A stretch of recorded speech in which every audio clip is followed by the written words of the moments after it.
baby trees. Bonsai. Bonsai. Bonsai. Time is the one thing you can't really make in bonsai, right? Bonsai. The Black Pondo Podcast. So bonsai's about is people having a good time and enjoying themselves. If it's not fun, it's not bonsai. Bonsai. Bonsai. Bonsai. Bonsai. Bonsai. Bonsai. Yeah. That's my favorite subject. But yeah, it's really great to see you and hear you. It's been a while. I was actually looking at our last text message, and it was back in 2023. So it's Too long. Been a minute. Yeah. But the time has been zipping along since then, I imagine, in your life as well. Yes, definitely. But I'm sure you you seem like a guy that not has a hard time saying no, but you take on a lot of projects. I say no to a lot, and I need to say no to a lot more. It's true. That's Absolutely. a fair remark. Are you a big Weezer fan? That song is not lost on me. An interesting historical note. The last concert I saw at the Kaiser Auditorium, where we're about to go have an expo in 2 months, was Weezer. That's so cool. So when the song came on, My Name is Jonas, I stood up and I'm like, no, really? Oh man, I love Weezer and I love that song. Because they're great. Yeah. They're great. The Blue Album was like my high school anthem. I listened to it like nonstop. I know every word still. It's a total like sing-along album for me. And I was just I totally a approve of that. fan of them. Awesome. But a I little feel like kid, I remember a family friend, a little kid introduced me to the album. I hadn't heard of it at the time. Like, yeah, there's a song about Jonas. I'm like, I have no idea what you're talking about. And so I went out, and then I heard it on the radio. I'm like, I swear I just heard my name. And sure enough. I feel like that should be your intro song. Like at the PBE, when they bring you up, they should throw that little 5 Start second. with that little guitar line. Yeah. Yeah. It's so great. I have it right here. This one.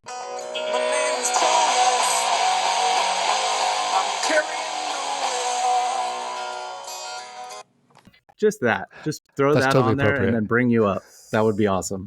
That'll be my walk-in music every time. I like it. It's very appropriate. Nice. That's so cool. Were they good live?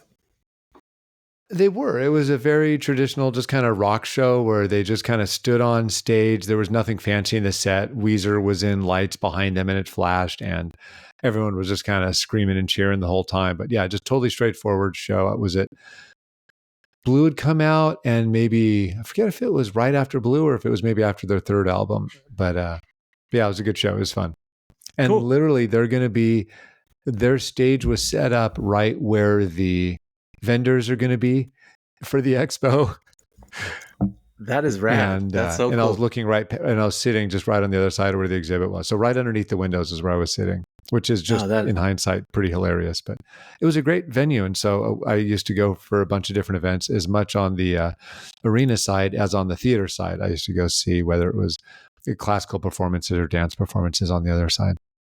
Oh, that's so cool. What a cool venue you guys got this year. I'm so excited. You have no idea. Good. Good. Yeah. But yeah, how's your life been recently? I mean, like, does it get really busy coming up to the expo? Does it get more busy than usual, or are you guys good at spreading the workload out throughout the year? Is it more busy during this time? There is no time at which it isn't more busy. Expo's been filling up our time for months and months at this point. I mean, I remember right around New Year's, we were pretty much spending massive hours on the expo. Yeah. And that's just not going to change. In other words, there's less and less time for work as time goes by, but the expo is just one of several things that takes up all of my time.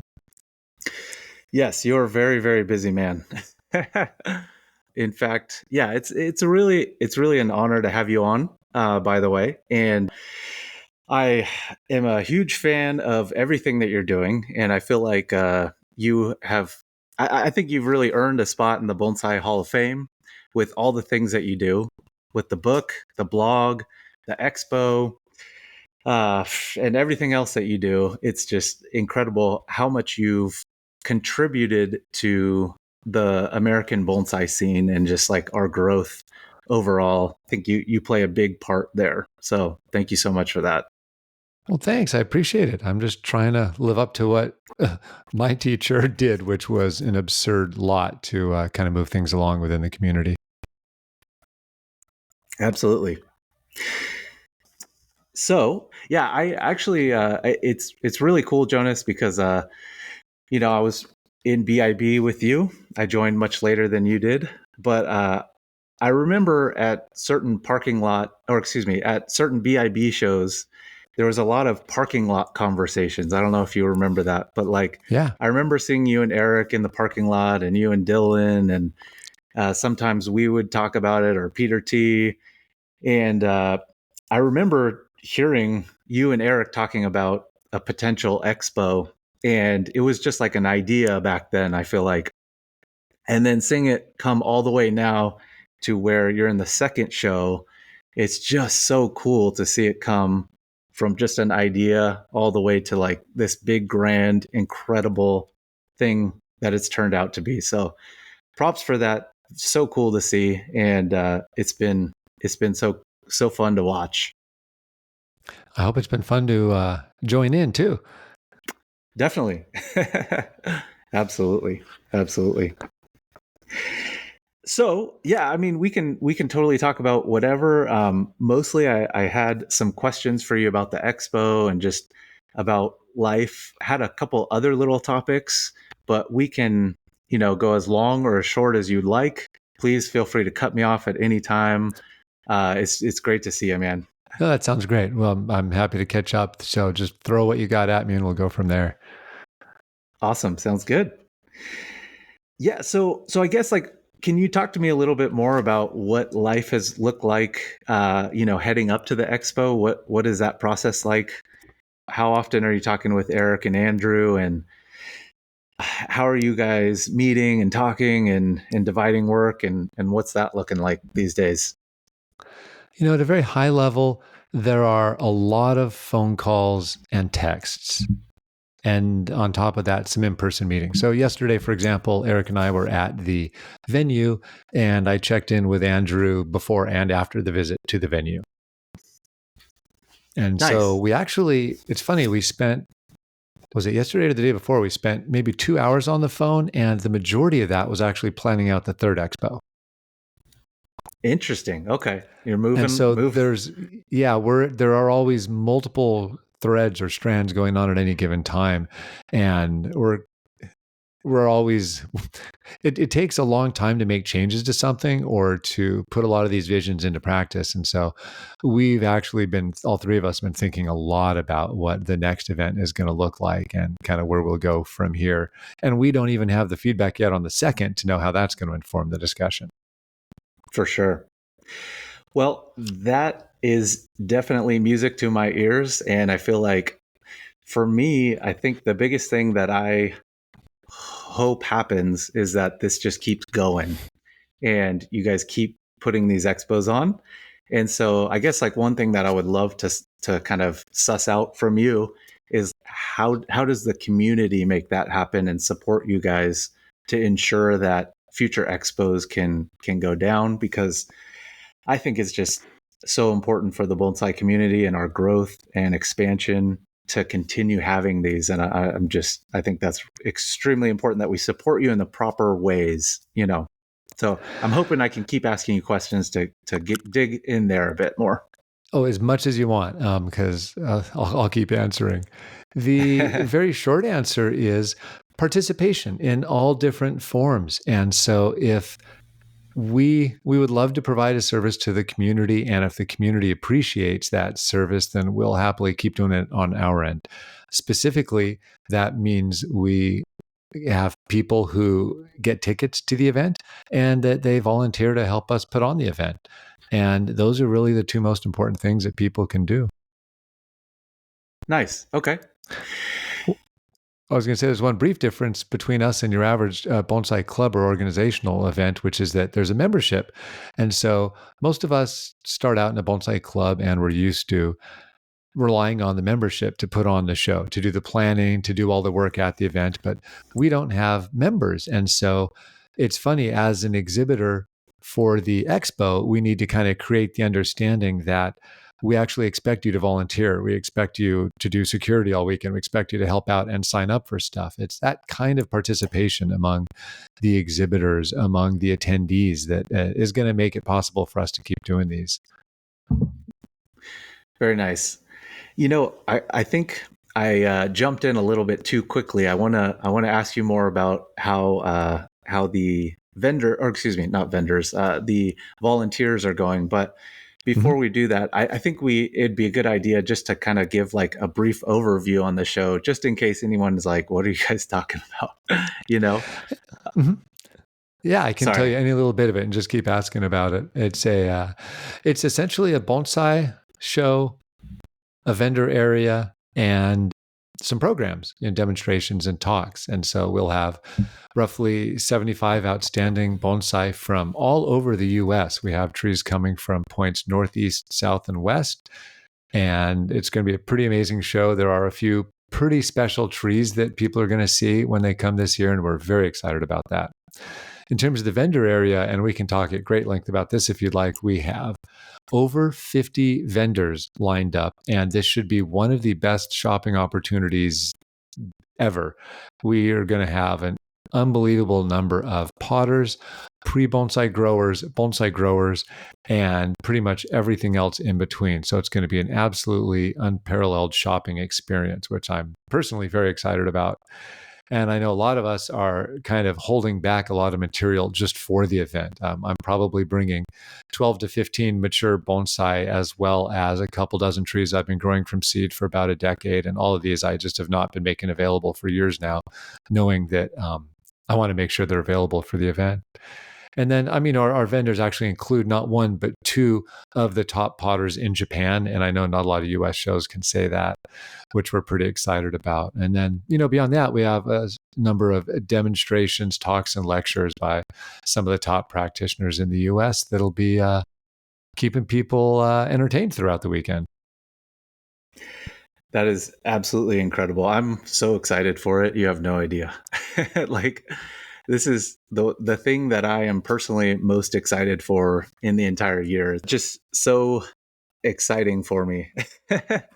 What about yourself? Like, is there a certain part of the expo that you are most excited to see or be involved with? Is there like one aspect of it, or is it hard to put your finger on that? Well, it's really interesting because I think about that. As an attendee, there are some ways in which I'd want to enjoy it. As one of the organizers, I think a lot about what my goals are for doing it. And then I just think about, for the community's sake, what's it like from their perspective. And I think by far the overwhelming goal, and the thing I'm most curious about, is we want people to have a great experience. And that's always our guiding light for the entire thing. Is we just want to make sure that we're making it a good experience for people. Because if it's a good experience, they're going to be more likely to participate, want to come back, maybe submit a tree next time, maybe volunteer some more, maybe contribute in some other way. And that's by far what I'm most looking forward to, is just making sure that everyone that walks in the door at some point has a smile on their face while they're enjoying things. Nice. I feel like you are too kind, and I'm curious, like, for you personally, though, is there like a best, a thing that you're most excited to see, would you say? I'll answer the question you're probably trying to get at, but I'll frame it in a way that'll get you to understand which isn't as selfless as it may seem, perspective. Is when you invest 40 hours a week for 6 months, you want the result of that to be positive. At some level, who cares? Me walking into a room and seeing something that puts a smile on my face cannot compare to the return on the investment of my time that is, it just, for 2 years since the last show, been an extraordinarily big chunk of time in my life. And so it really is, when you think of it that way, that's where my head is. It's where my creativity is going. It's not going into the trees in the backyard of the business, any of that stuff. A lot of it's been channeled into putting on an event, which is funny for a bunch of us that none of whom are actual event planners. We're all just kind of teaching ourselves as we go. There are a few special trees I want to see. leading up to the expo and one reason why it exists. I've always loved bonsai shows. It's where I enjoy hanging out. I love seeing the trees, and I love that trees get the best treatment. It's where you see the top dressings, the pots cleaned up, the actual thoughtful displays, full and beautiful accents. There's just no other context in which you get to enjoy all of those aspects of bonsai. And it's where my closest friends hang out. It's why I love the national show, for instance, is the experience of just being there is only ever fun. And so what we're trying to do differently this time is get enough help so that we can actually enjoy it a bit more and spend some time looking at the trees or taking some photos or catching up with people from the central coast of California who might happen to be there. All right, fair play, man. Fair play. I think that you framed that perfectly, and now I'm understanding. I think it's just a whole lot of a different kind of thing for an attendee as opposed to the person that is putting everything together. And so I'm just thinking about it from my scope, and I'm just so excited. And I guess like personally, I was thinking. So when I was younger, I remember that my parents one time I'd say I'm going to say like fourth grade or so, they took us out of school. Like we played hooky. We didn't find out until the morning, and we went to Disneyland. Right, my parents took us to Disneyland, and when we got to Disneyland, there was just a magical feel that I had there. And I would say that, like, of course, you get jaded as you get older, and like it's hard to find that feeling more as you age and you have more and more experiences. But I would say the Pacific Bonsai Expo for me is where I get the closest to that feel, and I just like seeing the exposition for the first time, all the trees. It sometimes can give me like physical goosebumps, and I just get so excited just checking everything out. So I'm very excited for that. But I understand, like, it's kind of like if I was in a wedding as opposed to the wedding planner, it's much different roles and different perspectives there. So you're helping me to understand. I will say that we did a pretty good job of keeping it together mentally and emotionally. I don't know about physically for the first expo, but I will say right before the doors opened, I walked outside and saw maybe 500 or more people lined up to come in. And it just instantly was overwhelming. And I couldn't stop crying. And I thought, oh gosh, I got to get it together here. And the funny thing is, Eric had a similar experience. Daisaku had a similar experience. So just to see hundreds of people lined up for this harebrained idea we'd come up with was it was a really big moment. It was something. It's very likely it'll happen again this time. That is so incredible. And so I'll stop doing this, but I just want to say for you, Eric, and now Andrew, a massive, massive, massive thank you for putting this on. You and Eric and Andrew, so incredible. It's just what we need as a bonsai community. And it's been so awesome to see. And so I think for everyone that goes to the expo, they need to give you guys just the most incredible thank you ever, because we really, really appreciate it. And a lot of this work that you did is very selfless, and I don't think you were compensated for it. I'm not even sure. I'm curious how everything pencils in terms of like the financials. I know you guys have posted those, but I haven't looked at it very well. I can give you just an overview if you're curious.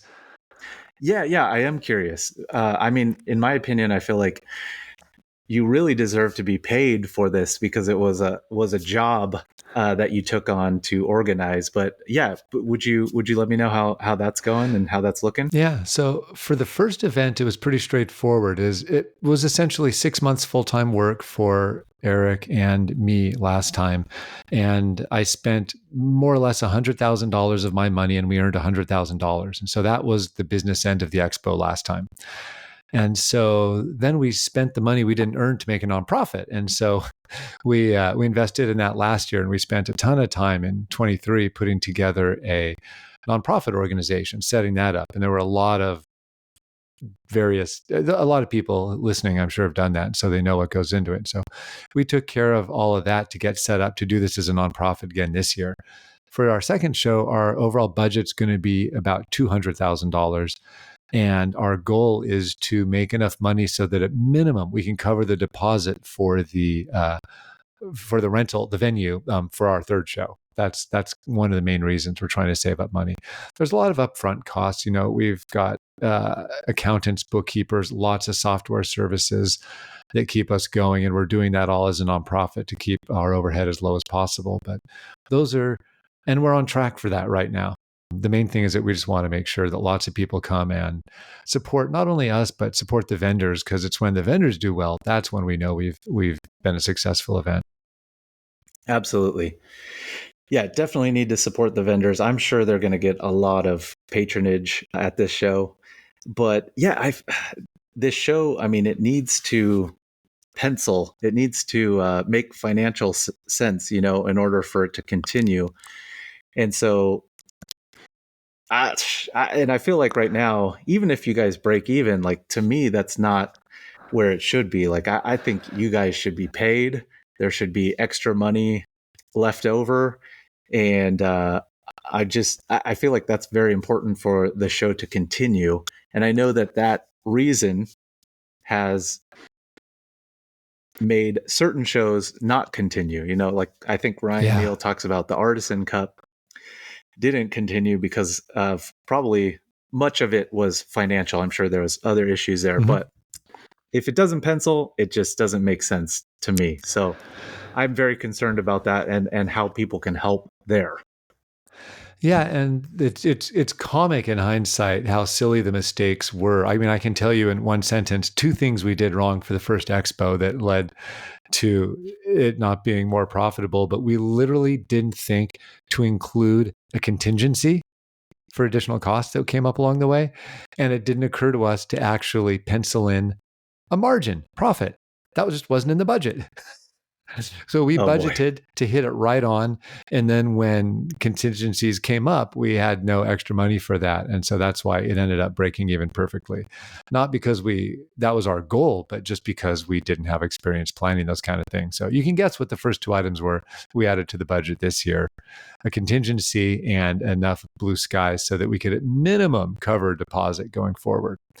In terms of compensating us, it's really, we're just trying to figure out, it's actually more important for us to reduce the time commitment. And that's just going to take more support for volunteers. We're great at getting the foot soldiers, people who show up and do work at the event. What's really hard is to find people that can help ease some of the responsibilities that come up in between the shows, the generals that kind of make the thing happen. And we have, committees for the book, for the program, for the metadata management, for the exhibit itself, for the facility and venue management, for the front desk, for the ticketing, for the volunteers. There's all these positions that, let alone the book, that it falls to us if we don't have other people to help with that. And so we had a good core team for the first show. We've expanded that team for the second show. And the better and faster we can expand that team, that's actually what's going to make it more possible for us to keep doing these down the road.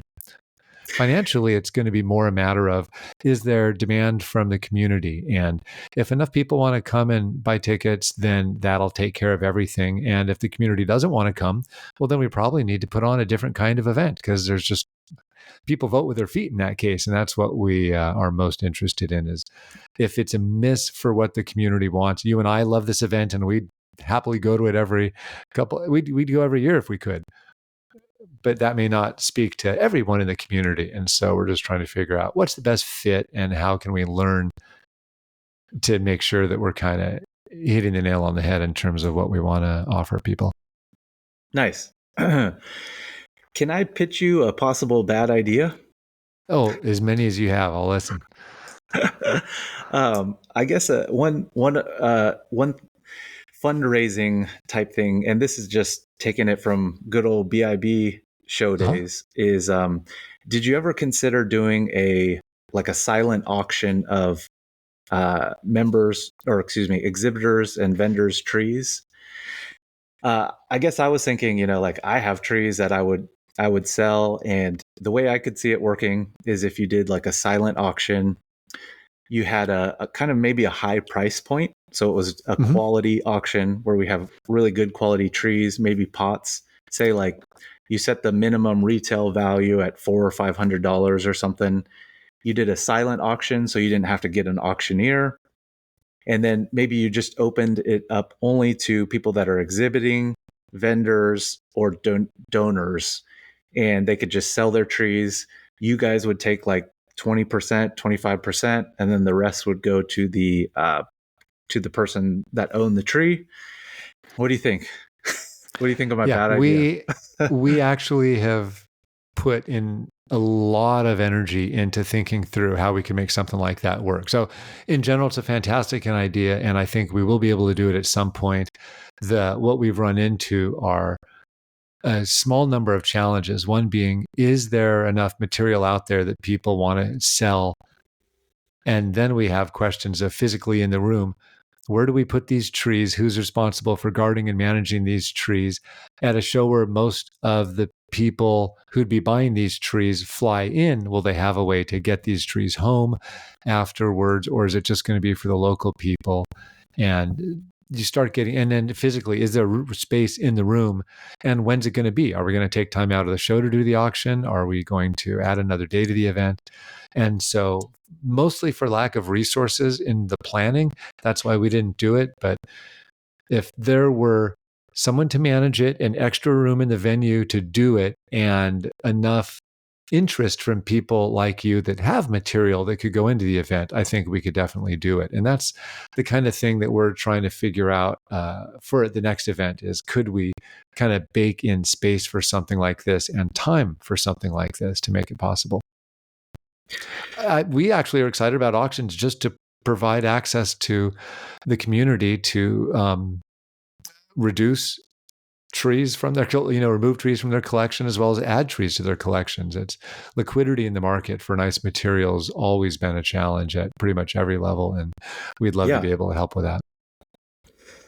Cool. So part of that, I pitched you for selfish reasons. I just have some trees that I would like to sell, and find a vendor who'll put them on their table.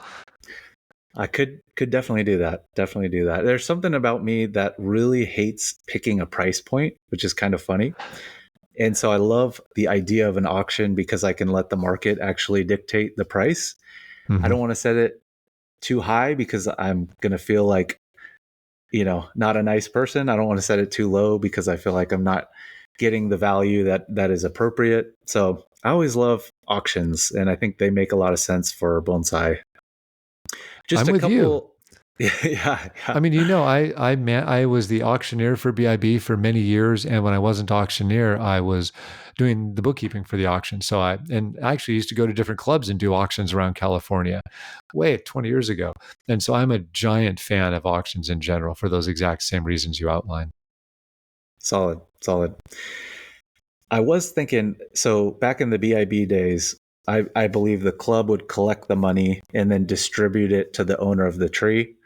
Mm-hmm. And I think, and this is tough. You almost need like a legal consultant here when you talk about this. But the way I would envision you doing a silent auction would probably be that Pacific Bonsai Expo didn't actually have to take any money in, and it was a direct relationship with the seller and the buyer, and then the 20% was like a donation or something. But I know that gets complicated, and maybe you have to get a contract written or something like that. But I was just thinking it could be a really good revenue source for the Pacific Bonsai Expo.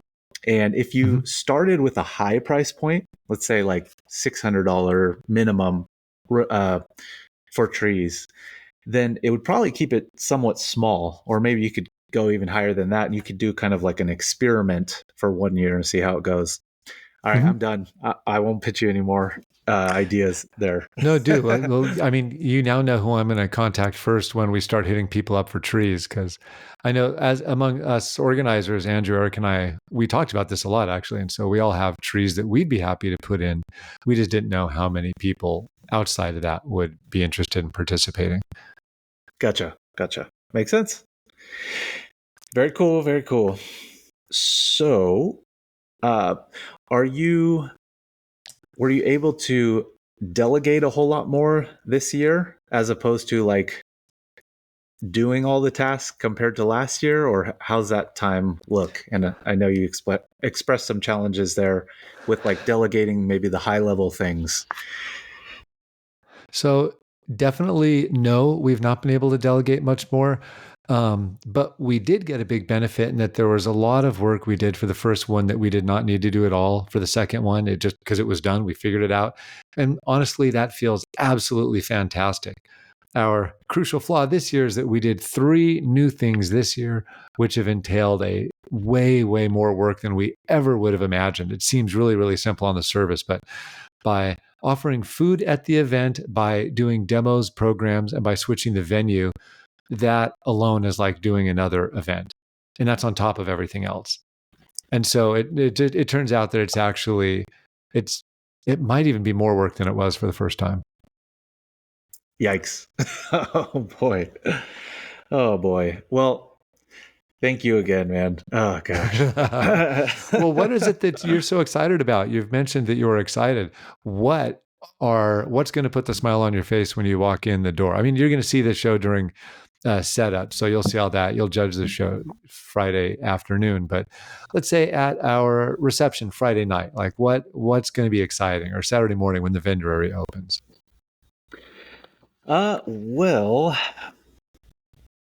I mean, I think I personally, I am most excited to see the exhibit part. Like, I mean, of course, I'm excited to see the vendors as well. I've been actually buying a few trees myself recently, so I'm like, can't personally. I shouldn't spend a whole lot of money, but I will definitely be supporting some of the incredible vendors there. Yeah, I don't know. It's interesting.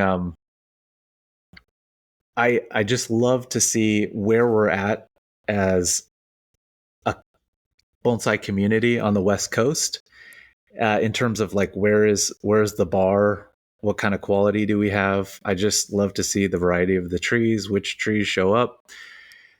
I will say, like, I have mixed feelings about the setup, because it's like I get a sneak peek at everything, because I'm setting my tree up, but I'm looking at everybody else's tree. And I both love that. And then I also wish I could just walk in and just see the exhibit all set up already. So I don't know, just mixed feelings there.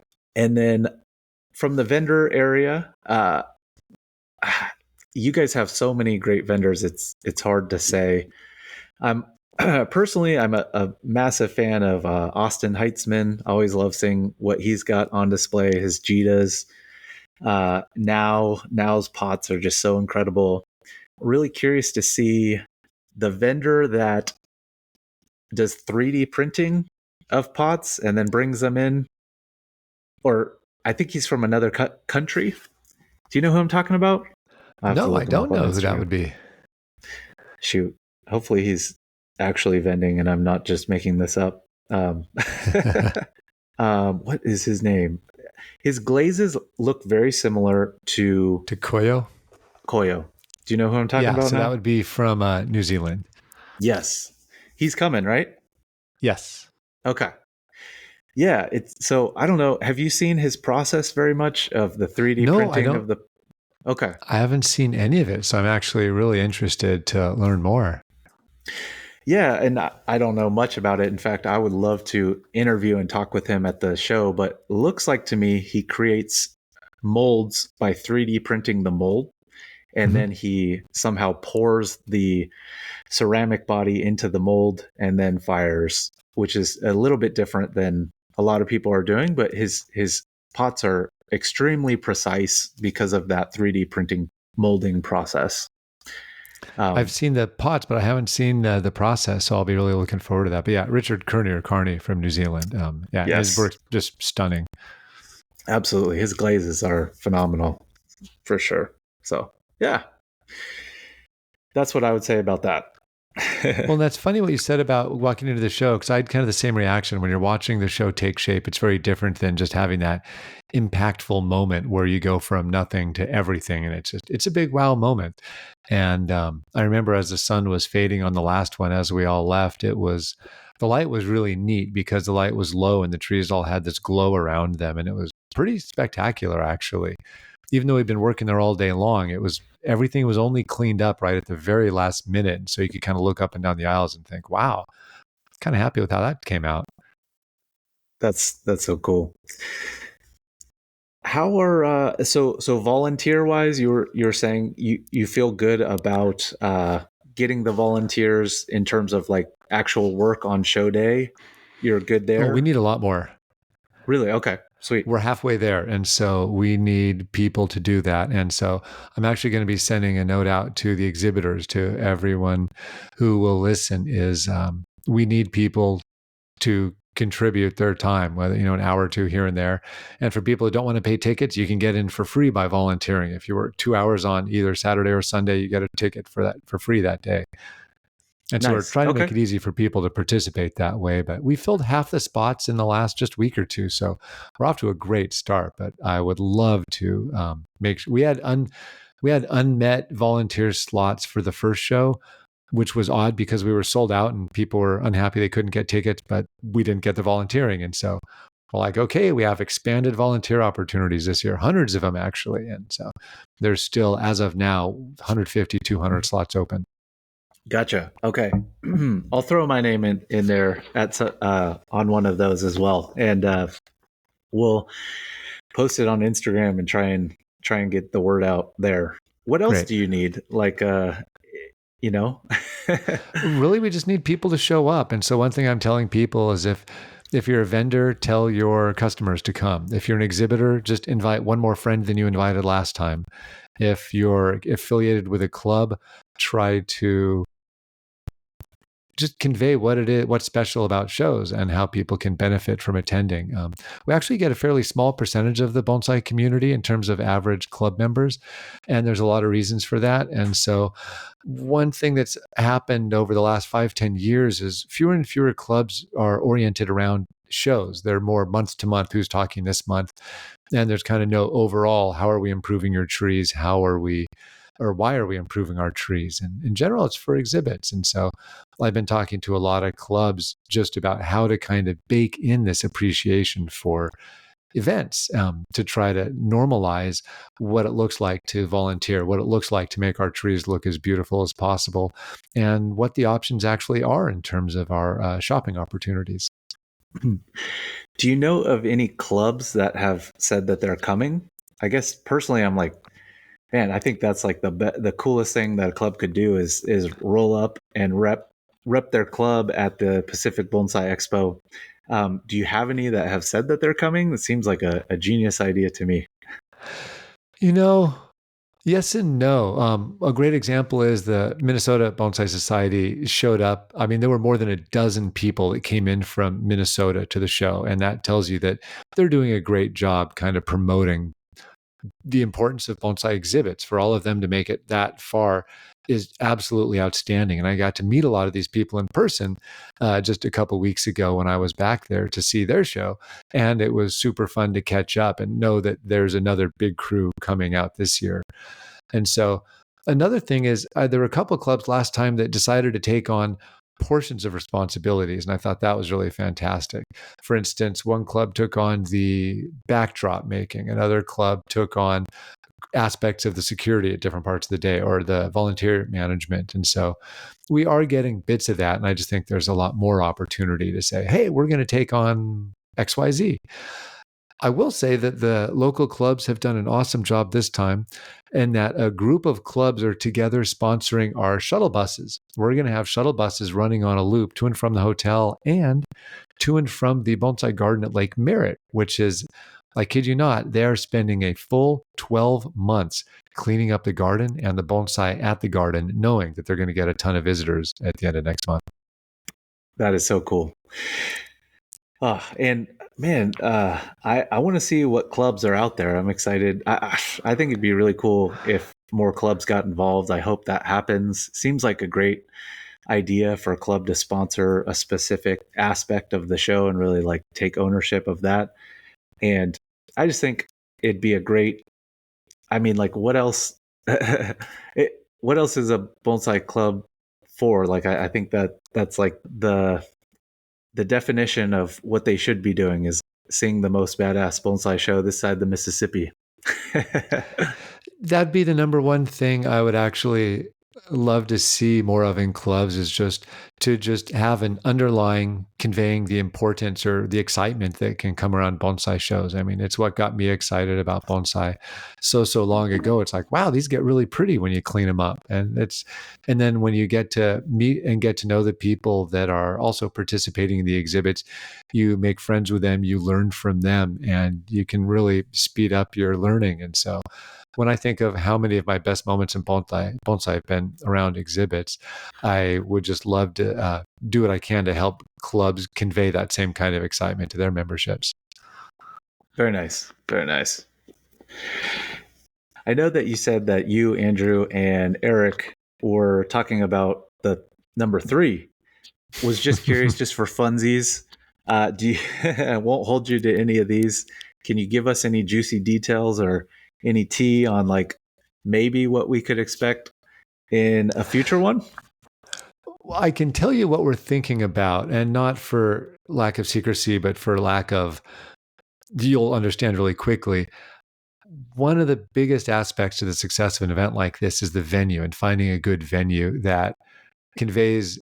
There's always a message that the building itself conveys or the space itself conveys. And we're always in the search for an ever better facility that can host this event. And there's a lot of some exciting and some boring details, little check boxes that you need out of a venue. And we spent months looking at every last public and private space in pretty much from Monterey to Portland. We looked at a big percentage of the spaces that are obvious spots for meetings. And we ended up being really happy with where we ended up, but we want to do better. And so part of it is we're looking to see, is there a venue that's going to help us check more of the boxes to make an event a big success? That's super general, not interesting. Here's another thing I can say that can get you a better idea of what we're thinking is, when we planned out the first expo, my original idea for how we'd lay out the design was actually to create a bunch of intimate spaces that were all organized by theme. For instance, wouldn't it be interesting if we had high mountain trees here or trees of a certain size or style over there? And we kind of told a story simply by how we arranged bonsai in a space. And one idea we have for doing that next time would be to talk to people who might have the ability to manage a space and literally do whatever they want. They could theme it, put stuff on the ground, do monkey poles, do backdrops, make industrial design stands. We don't care to some degree, but we might say, hey, Andrew, what if you had all of your customers get together and give us a giant life-size deciduous forest? Hey, Peter, what if you had all of your customers together in one space and did hyper-conservative traditional displays, or something crazy, or both? In other words, instead of just lining up trees on tables, which is what the standard bonsai show does, what if we could come out with a layout, let alone a thematic approach to exposing people to trees? Giant amounts of overhead. It relies on the right people, the right players. We still would likely do some normal display spaces as well. What we think of as normal, I could say conventional as easily. But that's the thing that kind of gets me excited, or what are things we can do that can help bring that level of excitement to more people. And what we've learned is that when people kind of go off in novel directions, that it can get a lot of people excited. Would any of those resonate with you? Well, I mean, I think that's a super fun idea, and it would be so interesting to see what people come up with.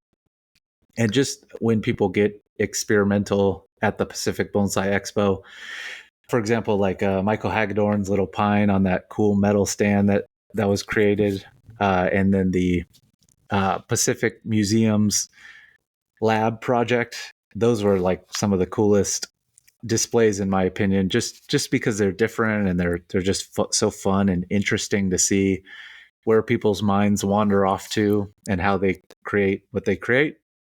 So yeah, I think that would be a really cool idea and very interesting. I wonder if people, I think some people will dive into that, and then some people will want the traditional, and I think there's not a wrong answer there. So maybe you could have kind of a mix of both or something. one thing that I have been thinking about a lot lately is just it was interesting. You said maybe we have a spot where there's high mountain pines, right? An area like the idea of bringing traditional Asian species and then mixing them with our native species, or like all different types of species, is just an interesting concept. And I think that it works, and I think it's fine. And more so, like I think it's nice to have a good balance of deciduous, broadleaf, and evergreen or conifer type trees. But I also do like the idea. I like thinking about, not saying this is a good idea or I would do this, but I like thinking about, like, what if you did divide things out and you had maybe like trees of the central coast. You had redwood, coast live oak, manzanita. I think that could be really cool. I also think we're not really at a stage within bonsai where we have enough trees to support things like that yet. But just an idea I've been thinking about a lot lately. So cool that you said that. Well, you actually suggested something that I find really interesting, which is that when you line all the trees up at a show, there's actually a lot of, especially US shows, there's a lot of things going on that aren't necessarily obvious, by which different professionals have radically different approaches to the same basic kinds of material. That's one thing going on. Another thing going on was your specific example of exotic species versus native species. Another thing that's going on is we have species representing extremely different climates. Coastal California is not the Rocky Mountains. And I've always thought any discussions about nativeness in bonsai kind of miss the mark, because what's native Political to where boundary. I grow is, Yeah. or the boundary thing that you just said. Yeah, that's right. Yeah. That's a really obvious starting point. So I think it would be cool if we could make more visible to more people some of the things that are going on. So you, for instance, know what to look for. And as you walk up and down an aisle, you're going to take note of, and I mean you specifically, Jeremiah, will note who styled that tree, who worked on that, what basic approach are they taking? And lumping those together might make a more compelling portrayal of whatever that approach or shared approach is really the right word for how those are made. And I would love to be able to tell more stories, based on a size, a convention, a display convention, or refer to the trees themselves. I think there's a ton of opportunity there. We've seen some of that out there in other events, but I can imagine several ways in which we do that. And so that's one tiny idea of the kind of thing that's on our mind as we go into another show. That's really interesting. I wonder how you could show the differences to people. I guess definitely through docent tours and people, skilled bonsai individuals, pointing those things out. But like, how would you do that?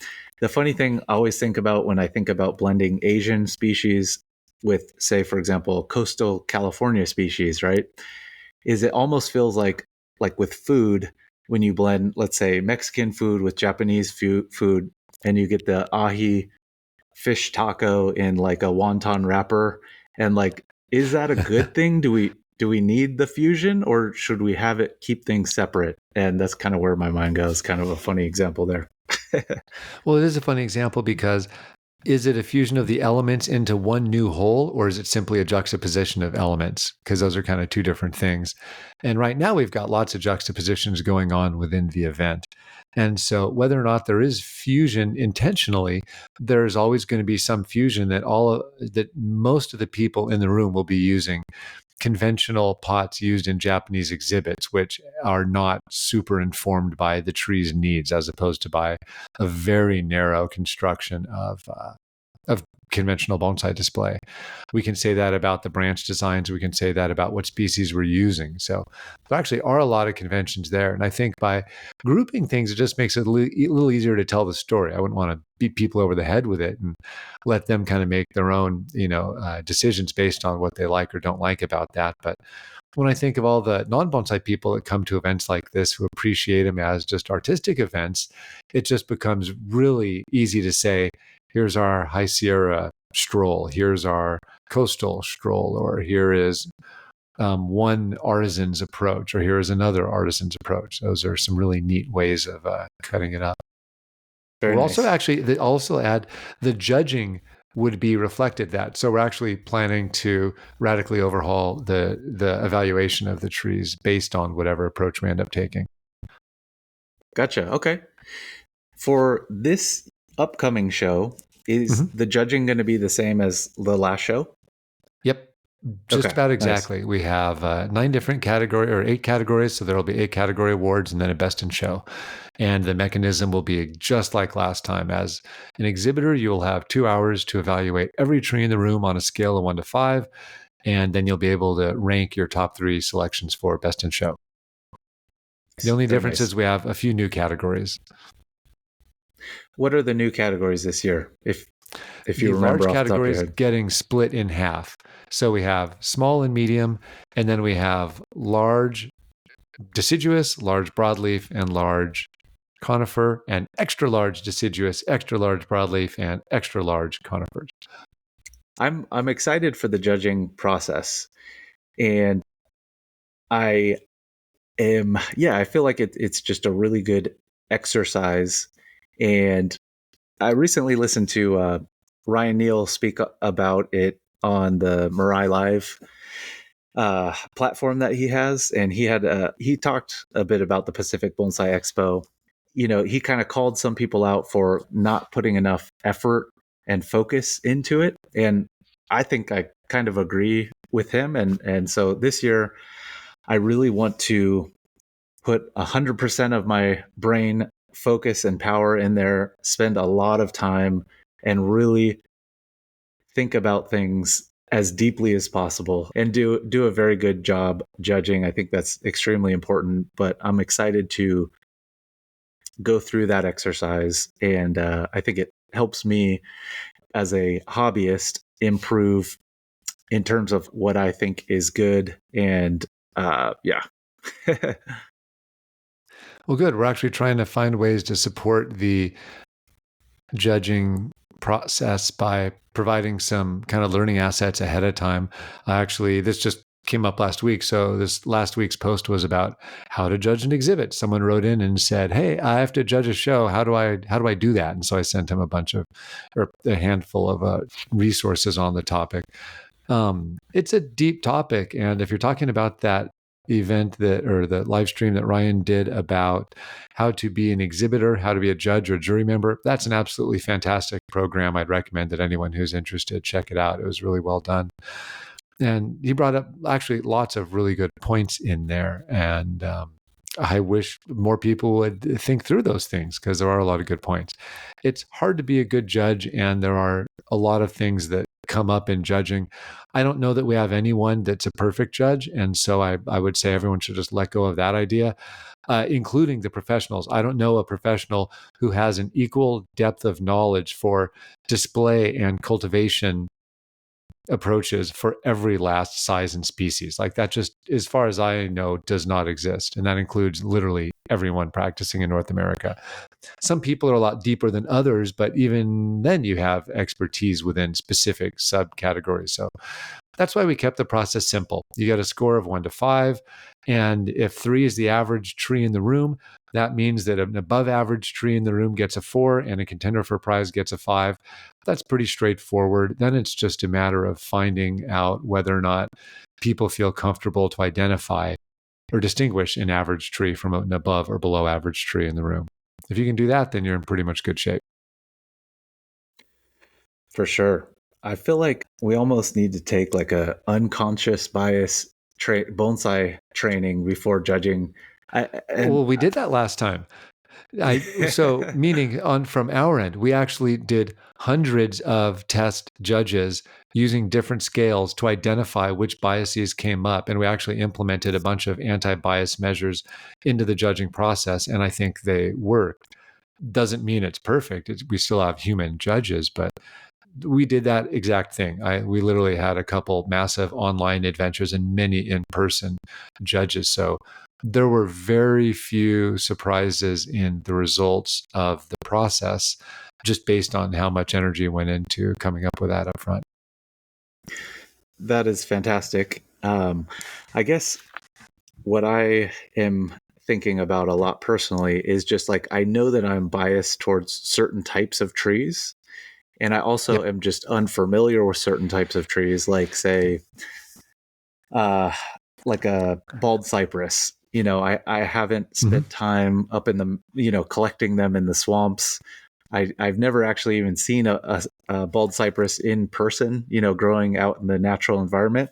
But I've spent, countless hours up in the mountains in the Sierra looking at Sierra juniper. So I feel like, I have a bias towards Sierra juniper over the cypress. And I feel like that may be unfair. Everyone has that going on though, and So does that mean you're more likely to, does that make you a harsher judge of Sierras because you know what makes a good Sierra versus what makes a bad Sierra? Or does that make you a more forgiving judge among Sierras because you just like them, and even if it's a bad one, you like it better than a good bald cypress? Because when you look to the specific mechanisms, it's interesting. Kind you of should both. be in a position to be the most strict judge. Yeah, kind of both. So yes, I would say in many ways it does make me more strict. But I also know that I personally like a really great Sierra juniper over a really great bald cypress. Well, let's try it a different way. Does what you like affect the way you judge? In your personal case, like we all have different answers to that. We'll see. Is like relevant or germane to judging? A like or dislike? I feel like I don't think so, but I know that I have unconscious bias, right? And like that's totally fair. Yeah, my subconscious probably makes me pick something over another thing. And that's just the way I feel. I don't know if I answered the question very well. No, that's it exactly. A lot of people believe that their likes actually do affect the scores. I pretty strongly believe likes don't weigh into the scores, but people are all over the map on that one. And that's a very important first point is your job as a juror to tell us what you like? And in my response, no, it's not. It's how well executed are these different trees. And so as you're looking at a bald cypress, based on all the images of bald cypress you've seen, do you think they did an average job, an above average job, or kind of a below average job of that?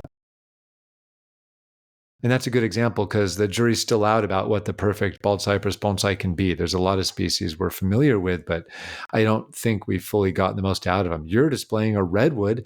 The community's still, that's very much up in the air about what makes a great redwood.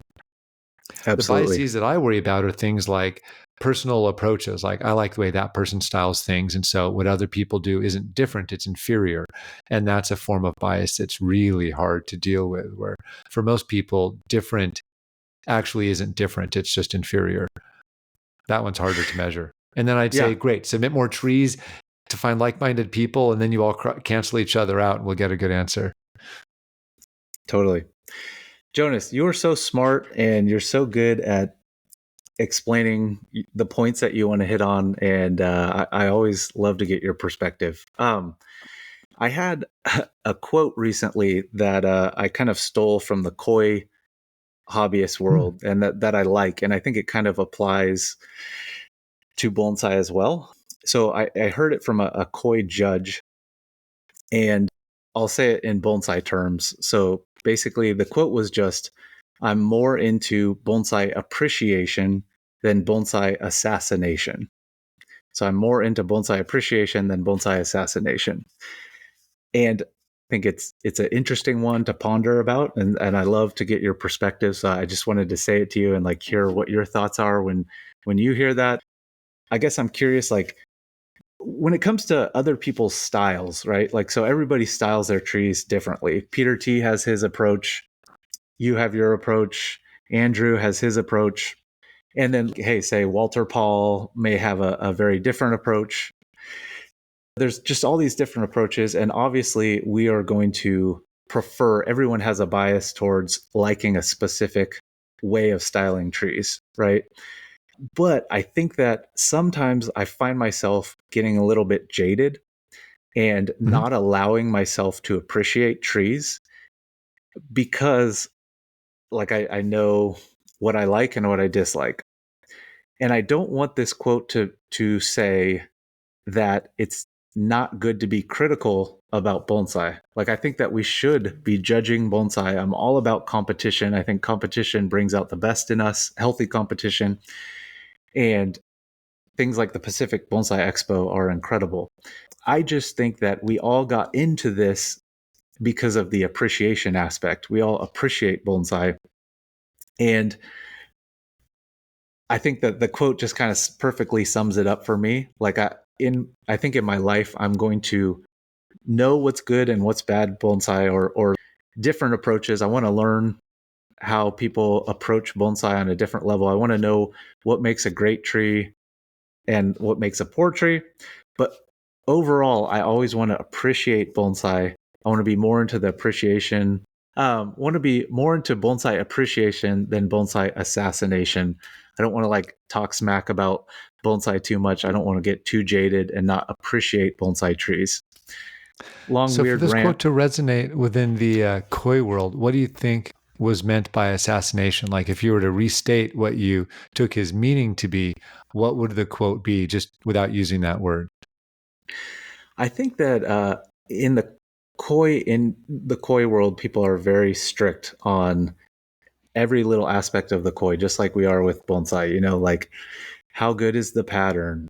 How good is the color? How good is this and that and this and that? And a lot of people would talk smack about specific koi and say that koi is no good. It's total shit, right? Even though it might be like a $3,000 koi that this individual owner absolutely loves.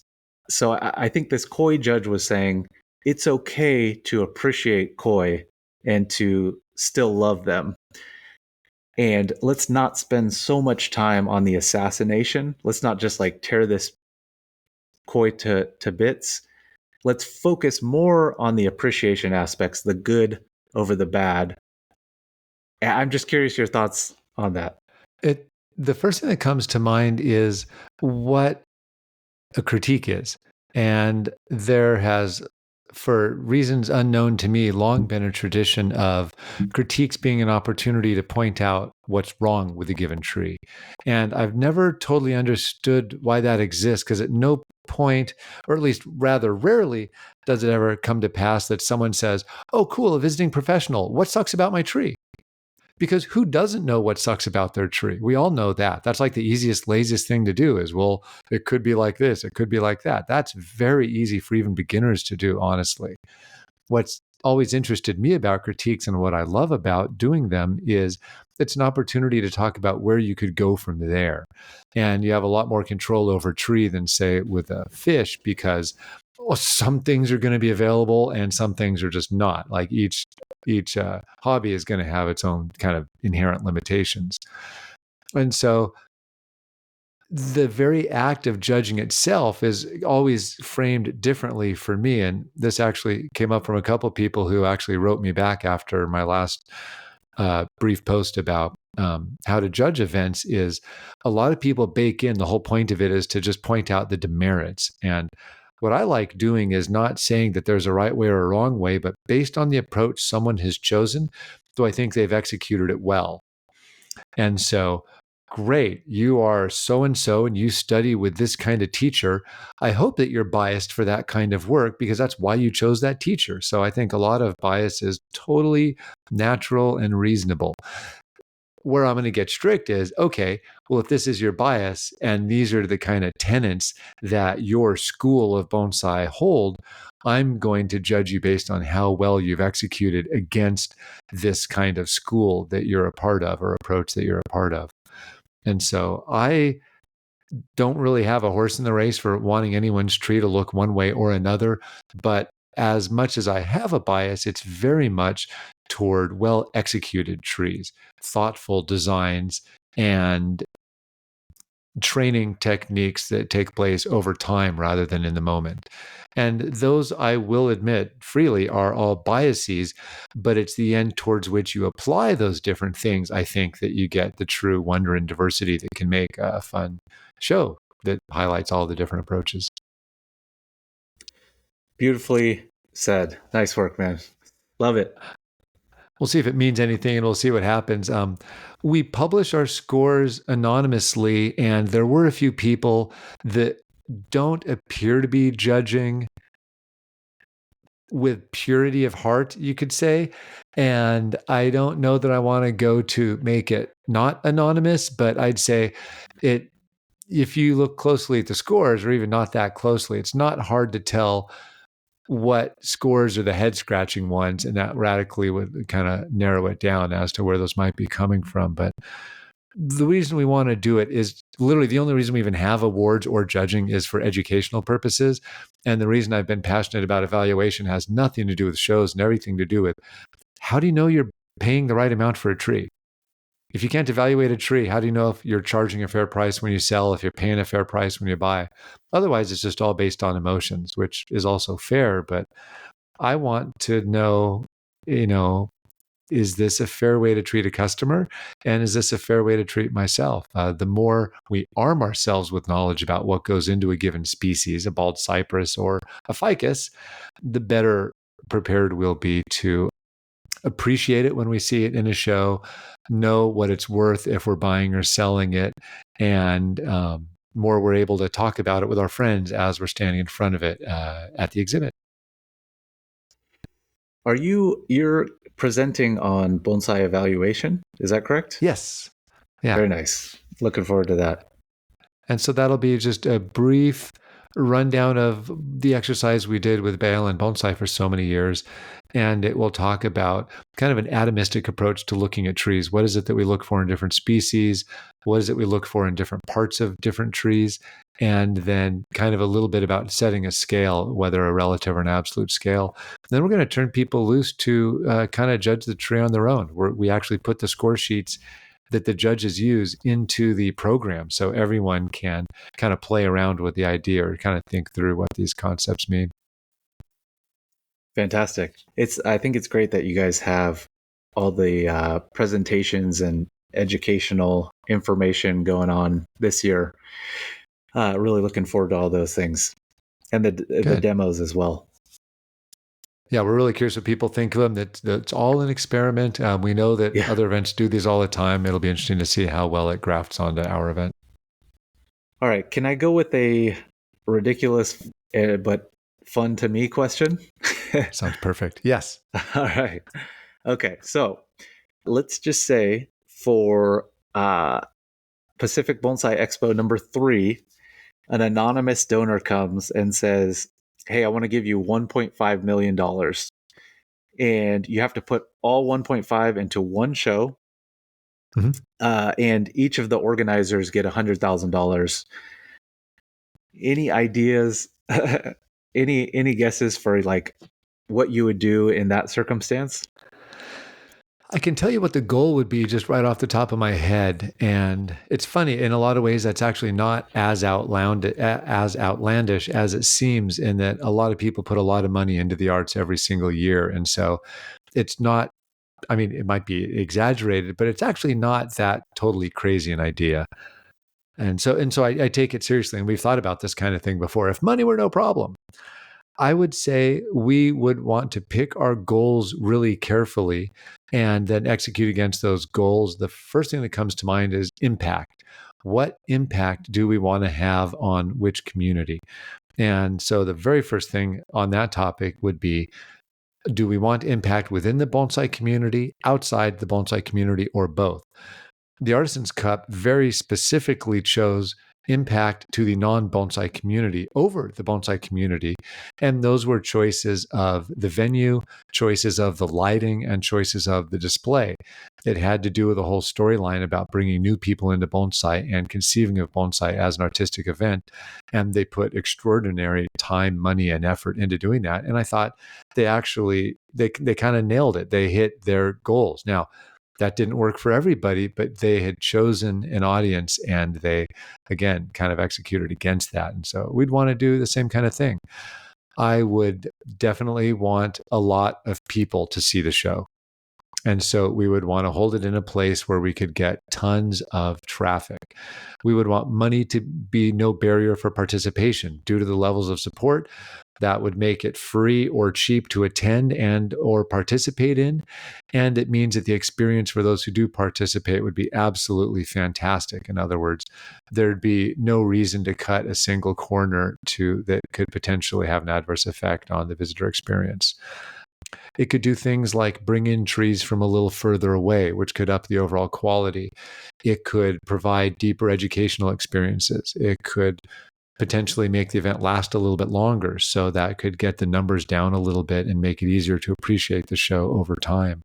There's just a lot of really cool things that can happen with support like that. And we've actually had some pretty good opportunities to do big things in this event. Like our cash contributions have been fantastic for this event, and we're super appreciative. One reason for why we're excited and anticipating success is simply because of the awesome outpouring that we've had from the community that's letting us do things like thank the donor and exhibitor community by throwing a reception for them Friday night. A lot of your listeners know there are a lot of expenses for getting a nonprofit up and running, and we're literally just thanking the people that are making this possible. That's why Friday night exists, and instead of a big banquet, because we just want to give thanks to show our appreciation. I know how much work it is to be an exhibitor for a bonsai event, let alone an out-of-town event, having driven to New York 3 times now. We just want to say thanks to the people that are going to the effort. Your trees don't magically get to our event looking the way they do without an absurd amount of thought and time and energy to drive things around, to find the right pot, to moss them up, to make them look good. And if anyone doesn't know, trying to get a redwood to an exhibit with no brown tips on it is no mean feat. That's no joke at all. You are correct there. Yes. Got it. Well, you are in a good spot. So hopefully, geographically speaking, being in Silicon Valley, hopefully there's some tech guru out there or something like that will become your $1.5 million anonymous donor. That would be awesome. But it'd be an awesome challenge. Like, I think it would be an incredibly hard challenge to live up to that kind of a gift, but there's excitement for that kind of thing. I mean, we daydream about that kind of stuff all the time. For sure. And I would love to see a mix of both making an impact on the bonsai community and then those outside of the bonsai community. I think, with that kind of money, I'm sure you could accomplish both, and that would be a beautiful thing. Yeah. No, I think it'd be really cool. Awesome. Hey, do you mind if we take a quick break? Yeah, totally. That's totally fine. That's I was going to say, I wanted to get back and finish answering the very first question you asked. Yeah. Which question was that? And you can probably cut it to right here. The first thing that you mentioned is, tell us a little bit about what your day-to-day looks like for running the expo, and what is it like working with Eric and Andrew on this? And there's a lot I could say about that. The overview is we're in constant communication. I mentioned that there's a lot of long phone calls, there's a lot of texts, there's a lot of sharing of pictures and ideas, and it kind of comes and goes in waves as we're focusing on different parts of it. It's not that it's not busy before the show and gets busy at the show.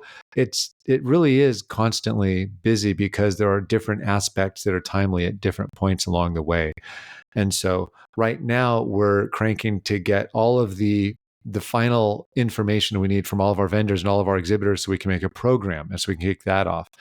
Eric's working on another amazing centerpiece for the room. Andrew's working on the trophies for the event. And then we're talking on top of that about room decorations. And so that's like a tiny snapshot of what's going on just this week, for example. And I'm getting quotes from multiple printers for the book and for reprints of the old book and for the new book and for the program. And so we're juggling all of these different things. And I think we are all lucky that we are all working on this, because it's been awesome having Eric and Andrew and me really all together, because we're all doing different bits of it. And it just makes it easy to have someone to bounce ideas off of and to actually ease the burden and then do some of that work. So I think we've got a fantastic core team making this all happen.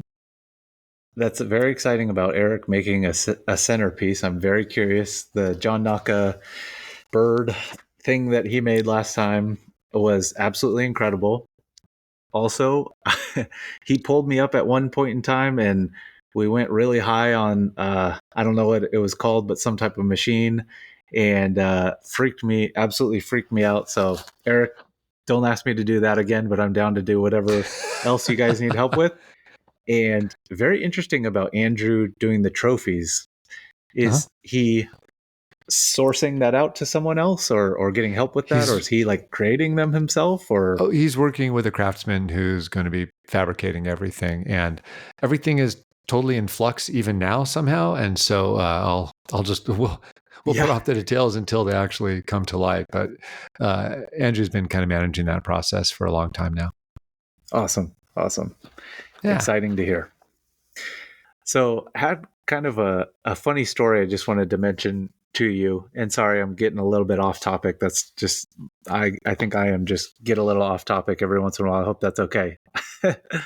So when going back to when we first met, I'm sure you probably don't remember this, but there was a while where I was kind of intimidated by you.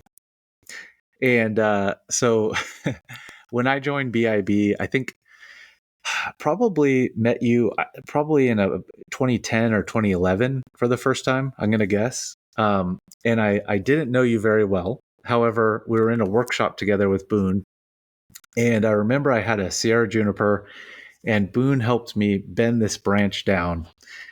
And then Boone asked me to do the guy wire, right? And so I set the guy wire up, I grabbed my wire pliers, and I put my wire plier on the wire, and Boone was holding the branch, and I started twisting, but I was pulling while I was twisting. And Boone gave me just the dirtiest look, and he just goes, "Jonas!" And then you walked across the workshop, and you just, first time, basically like you're supposed to pull and then twist down so you don't pull the wire and break the wire, right? And just first time you just did it, like it was just so easy. You just gave me a smile and then like went back to your work. But it was kind of like the bonsai equivalent of like putting me in my place as a newbie. So for a little while was a little bit like, I don't know, just felt like you were one of the elderly gentlemen in the club, and felt a little I'm funny. glad I could be you. elderly in my 30s. I appreciate that, Jim. well, started. You started, helped start the club. So yeah. Just a funny little story about. Yeah. What's another word for someone who's been around a long time as opposed to elderly? Not elderly. Sorry. No, I don't remember that. I wish I did. Was that at the Alameda workshop? Probably. Or would that have been Hayward by then? I'm not sure. I can't remember when Boone moved. I don't remember either. Because I started right before, like I think I did a couple intensives at the Alameda location, and then he moved. And it probably was at Hayward. Actually, that sounds familiar about the Alameda, you doing the intensives, because I remember you coming in for the intensives. That's right. Because I used to stop by and at least say hi to everyone doing an intensive for a lot of years. I did that. Yeah. It was just fun to see people. Who are these people traveling around the country to play with little trees? That sounds great. Yes. But anyways, after that trip, on the drive home, I remember I had my wire pliers in one hand, and I was just practicing turning in my hand.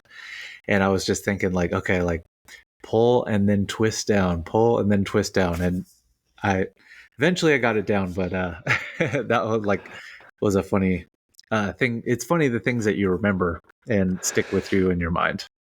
Like so many bonsai things, it's counterintuitive and it takes practice. And so one of the best things about teaching is that you are continually learning how to be a better teacher, which actually teaches you how to do the actual task itself. It's a funny circular thing. I felt guilty is the wrong word, but at one point I was teaching workshops last week in Minnesota, and I just kept thinking, I felt like I was learning as much, if not more, than everybody there, because while everyone's focused on a task, I'm asking questions and I'm learning how can you interpret or misinterpret every last instruction that every one of you is getting. So I feel like I'm learning from 5 people's experience right now, and you're learning one experience right now. And it's one of the most fun things about teaching in bonsai is that you are learning from every last student. You're learning how to teach it. You're learning how to do it. You're learning what people do in different climates. And so I was just asking tons of questions, and then looking with my eyes, how are things growing with different winters, with different summers, with different humidity, with different techniques. And so it's, if you're a sponge, once you care enough, you become a sponge for this kind of thing. And it pretty much makes every last aspect of it exciting. And that came to mind when you talked about this funny random moment in a workshop, and it made you think about someone else in the workshop. It made you think about what skills you could learn, and you're still thinking about these things 15 years later. Like that's a lot to pack into one little tiny anecdote. But I think that happens all the time in bonsai. For sure. Yeah, and I would definitely like to teach bonsai at some point, and I don't teach any bonsai right now. But I always feel like when you teach something, you just become so much better at it, right? Because it's forcing you to think about it from the beginner's perspective, break down every little aspect and detail, and you're practicing over and over again. So I feel like to really get good at bonsai, teaching is definitely a positive thing there. I will look forward to hearing that you're doing it whenever it does happen, because you'll have a ton of offer to people. Thank you so much.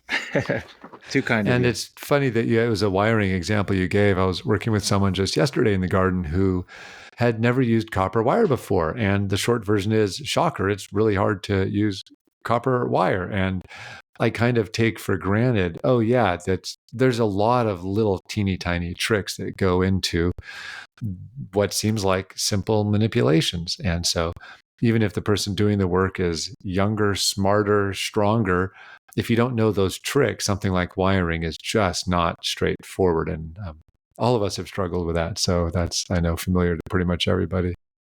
Totally. And that's been on my mind because I am just wrapping up a second book about bonsai. I don't know if you'd wanted to get into that or not, but I've been hyper conscious about how people learn, and what, if I have a limited opportunity to share information with people, what information do I want to choose to share with them about it? When is your next book coming out? Looks like April 15th, I believe, 2025. So this coming spring. Nice. Okay. And is it a continuation of any aspects of the first book, or is it totally different? It's very much a continuation. It's pretty much aimed at the average club member of every last club. The goal for the book is to help people recognize, create, and maintain quality trees. And so it kind of runs through the process of helping them identify their goals for bonsai, help them understand how to build a collection. In other words, what should you buy? How do you decide how you want your trees to look? Some basics about technique and health, and then 2 full chapters of case studies just to help people apply the techniques that we've been introducing. Ooh, that's really cool. Very exciting. Awesome. Can't wait to see that. That's so great. And I have to compliment you again on just your bonsai goals. You almost make me feel very selfish, because I feel like my bonsai goals are like, I want to have great trees, and I want to display in the Pacific Bonsai Expo every year. And your goals, like every time I talk with you and on your website, basically you're always about like expanding the quality of bonsai in the US and teaching people and sharing your passion of bonsai with people. And so it makes me feel very selfish. Well, here's one way to feel good about it. And this is going to be silly and self-referential, and I'm not even sure where it'll land, but without people like you, my goals are meaningless. That's true.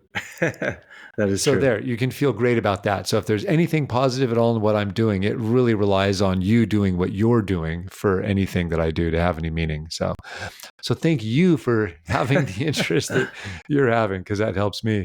But it's funny when you mentioned the goal of having a good collection, and I know I've actually wanted to talk to you about that for years on something like a podcast, but it actually never occurred to me until about 2 years ago to make a nice bonsai garden.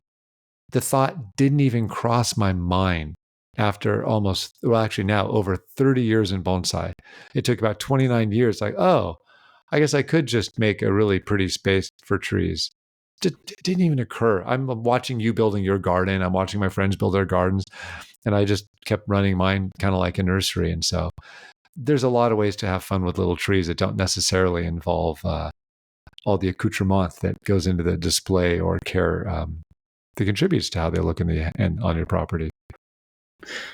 For sure. Do you plan to make a bonsai display area or like bonsai garden that, or is that not something that you're interested in doing, would you say? I don't know what I would have to stop doing to start doing that. Makes sense. So I'm taking baby steps. I have not given myself time to even work on my trees in recent years. Pretty much since I started doing bonsai full time is when I stopped having time to work on my trees, or I should say stopped making time to work on my trees. And so I'm just radically teasing myself with the idea that 2025, I won't be working on the house. I recently wrapped up a 2.5-year massive remodel of the house. We lived here the entire time. That was its own adventure. There won't be an expo that I know of next year, even though we'll have to plan the third one, but the brunt of it won't be next year.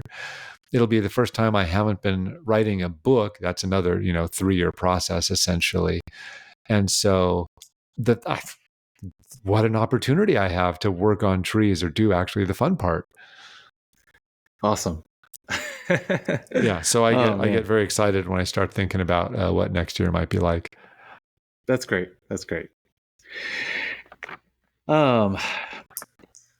Cool. Well, I guess there's one more thing that I was hoping to chat about regarding the expo, and like anything else you would like to speak about on the expo, I'd love to chat about it. The thing that I wanted to hit on is just the future of the photos for the PBE. Yeah. So you guys made them available for the public. Is that correct? Or like, yes, we actually assigned a Creative Commons license to every single image that the professional photographer David Fenton took at the event. And so people can use any of those images for profit or nonprofit, really whatever they want to do, as long as they provide attribution and say where they got the photos. So you can make a calendar, you can make a book, you can put them in your newsletter, you can put them on your website, you can use the design for making a t-shirt or a tattoo. In other words, all of that we're going to be just continuing to put into the public for use. And so that's one of the things that we want to do as a nonprofit organization. I think that's so incredible, and props to you guys for doing that. And I'm just thinking about, 10 years down the road, how incredible of a resource that it's just going to continue to grow and expand, the quality of what that is, that resource of all those pictures and images. And I envision like when we're 10 shows out, just being able to take a look at American bonsai and be able to, I think it'd be so cool if you could like, search Austin Heitzman stands and see like over the last 10 years, all the different Austin Heitzman stands. If you want to look at Rocky Mountain junipers or now Tokatake pots, just being able to search and like look at all those different things. I think that's really cool. I also kind of, for some reason, like I'm very fascinated, and part of this is just another kind of selfish-ish thing, where I'm very interested in having like my collection, the trees in my collection, be really good compared to other of the same species within the U.S. So like I really want a few Sierra junipers that are in the like top 10 within the United States, for example. And I think that it's going to be cool because we can kind of like see, hey, what are the top 10 Sierra junipers that have been displayed in the Pacific Bonsai Expo and maybe through the national show. And we can really get like a good scale and figure out what quality looks like and things like that. I'm just excited for the resources of all the images that you guys are allowing the public to use. I think it could be an incredible educational resource, and I have very mixed feelings about what I'll be feeling like after doing 10 of these kind of shows, but I think it'd be awesome if we could do 10 of these and then continue to give away things like the images every single time. When I think of how many blog posts I could have made better if I could simply use images from the Kokufu book, instead I just flew to Japan and took pictures of the trees myself, and that's what I've published over the years. That's not the most efficient way to write a blog post, is to get on an airplane, but that's the kind of thing we want to make possible. And let alone if you had a big online database of all that, where if we had people tag up everything by the potter, by the stand maker, just we could see trends, we could identify artistic styles and approaches, and I think it could help other people home in on what they like best and or whom they want to work with in terms of the different craftspeople whose contributions make these things possible. That could be awesome. I think it'd be really cool if like there was some way you could combine images with the national show too. Yeah, that'd be awesome. I'm armchair quarterbacking here and just shouting out crazy ideas, but it'd just be a whole lot more images, and we'd get for that database. I like the idea of the database. I think that could be so rad. Yeah, Joe Noga's done a fantastic job with the photography for the national show. He's an awesome human being. And of course, Bill's just absolutely outstanding and unbelievable in what he can do. He makes us all look like slackers. And it's a great resource. I pretty much recommend everyone who's interested to get those show books from the U.S. National. I'm excited for the next one. Show number 9 is coming up next year. Absolutely. And I plan to be there. Yeah. Awesome. Not driving again, though. No, I've just gotten to the point where driving is just physically hard for me. And so I'd happily coordinate the drive if someone wants to do it. I spent a year trying to get someone to drive, and I could not do it. But I would happily coordinate all the trees leaving from the West Coast for New York. I just don't know that I can physically do the drive. It's hard on my schedule and on my body. And so I would love it if someone could step up and do that. That'd be really exciting. Absolutely. Yeah. No, it's just so far. Well, it's one reason why the expo exists. I very much believe that the country will ultimately be stronger if we can have a solid East Coast show, maybe a Southern show, maybe a Midwest show, and then, a Western show. I think there's a lot to be said for building up those individual communities rather than just having massive carbon footprints on moving trees around. 100%. Completely agree. Nice. Well, is there any other like expo related things that you would like to mention, or any topics that you wanted to hit on expo related?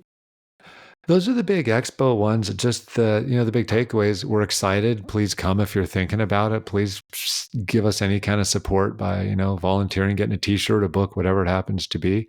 And then when you come, have fun and support the vendors. Take notes on what you do and don't like. Give us feedback afterwards, and just meet people. Like, talk to the people who make these amazing trees. That's kind of where the excitement's at. It's making connections, making friends.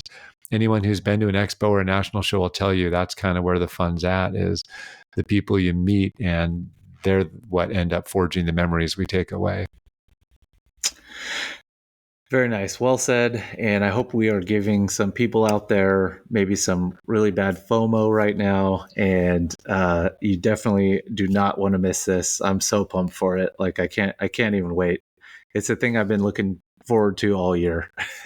You're going to be tickled by some of the trees that show up. There'll be a few fun ones. Oh man, so stoked.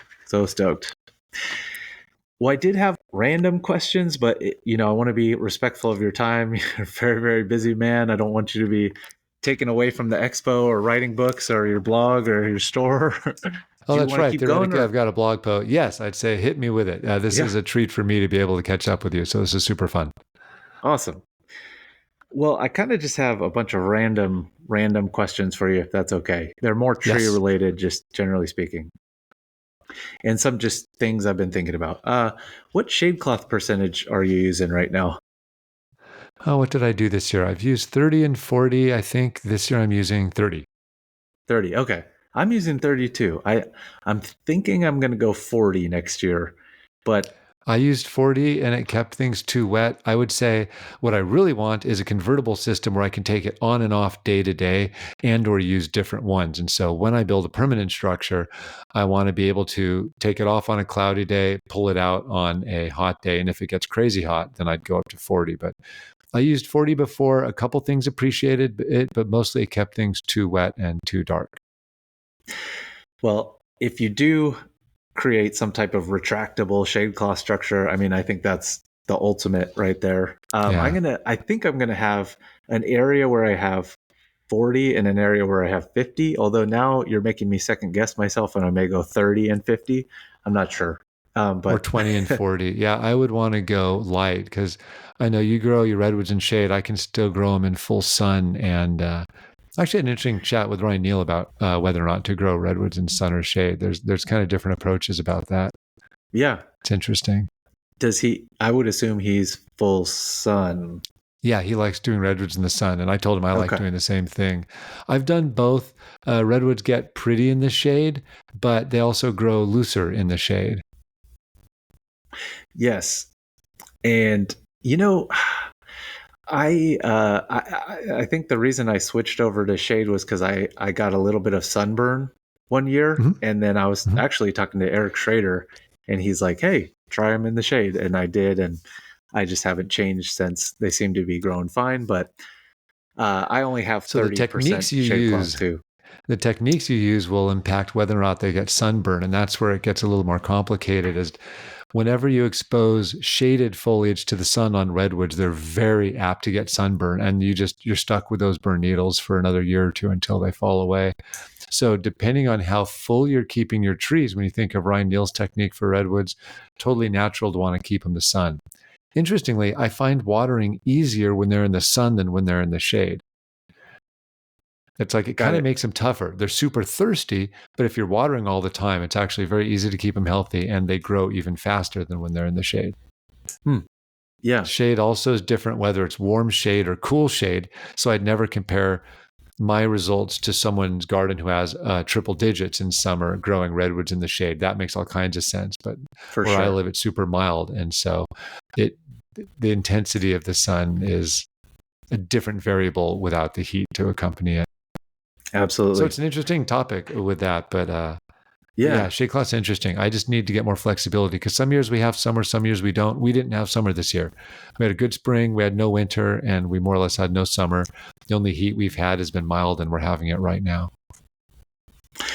You know, one thing I was wondering about in Japan, a lot of bonsai nurseries when they have shade cloth, and then on the Mhm. edges they have like this tinsely stuff that hangs down and kind of like blows in the wind.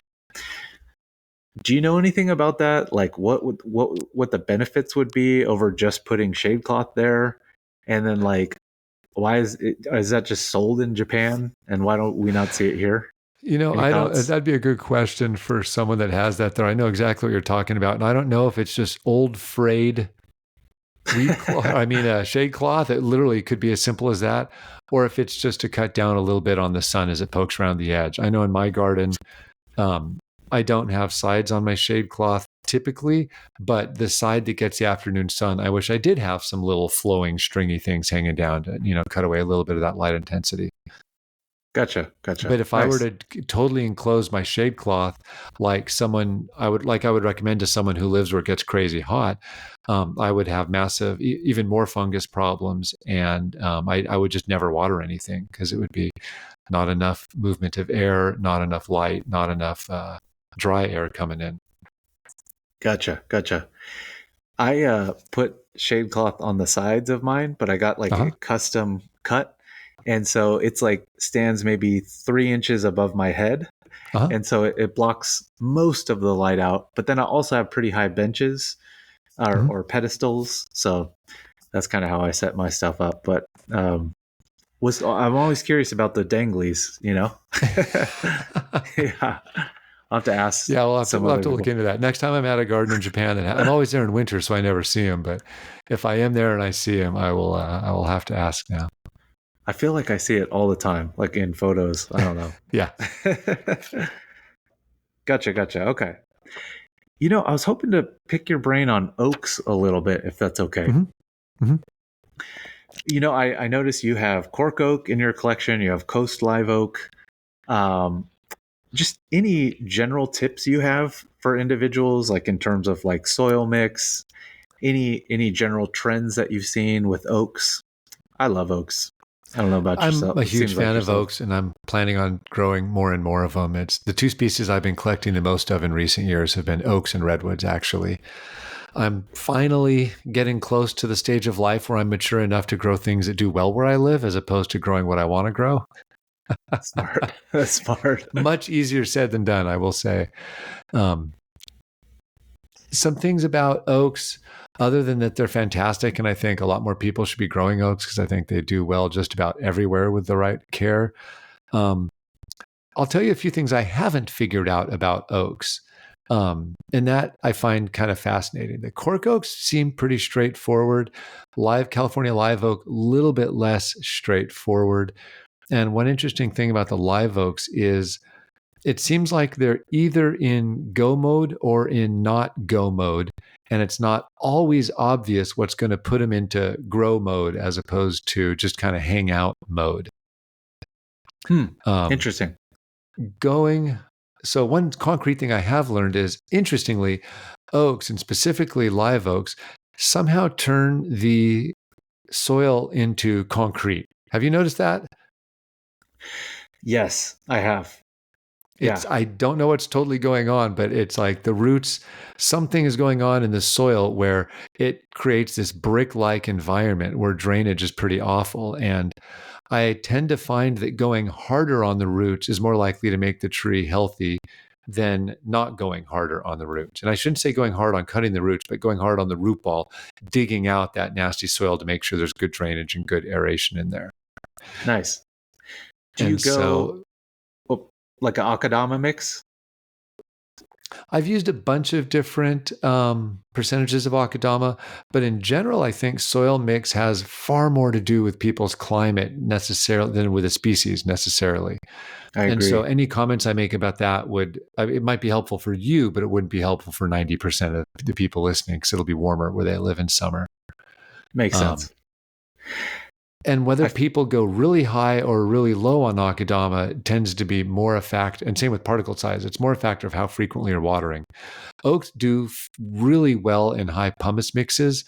And if you want to take a sick tree and make it healthy, just get rid of a ton of the gunk in the soil, put it in a fairly high pumice mix, water it a lot, and it'll do absolutely fantastic.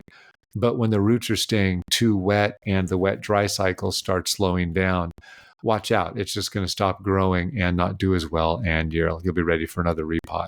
So for cork oaks, it might mean repotting every 2 years. It might be the same for live oaks where I live.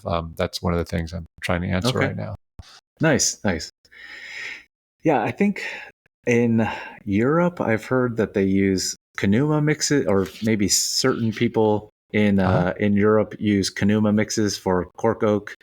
I don't know what that's about, or if that is, actually helps or not, but just I've tried it with and without and did not over time see a big difference. When you think about the physical object of Kanuma, there's only about 3 things it could possibly do for the soil. It can provide slight acidity, and there's a lot of ways to provide acidity.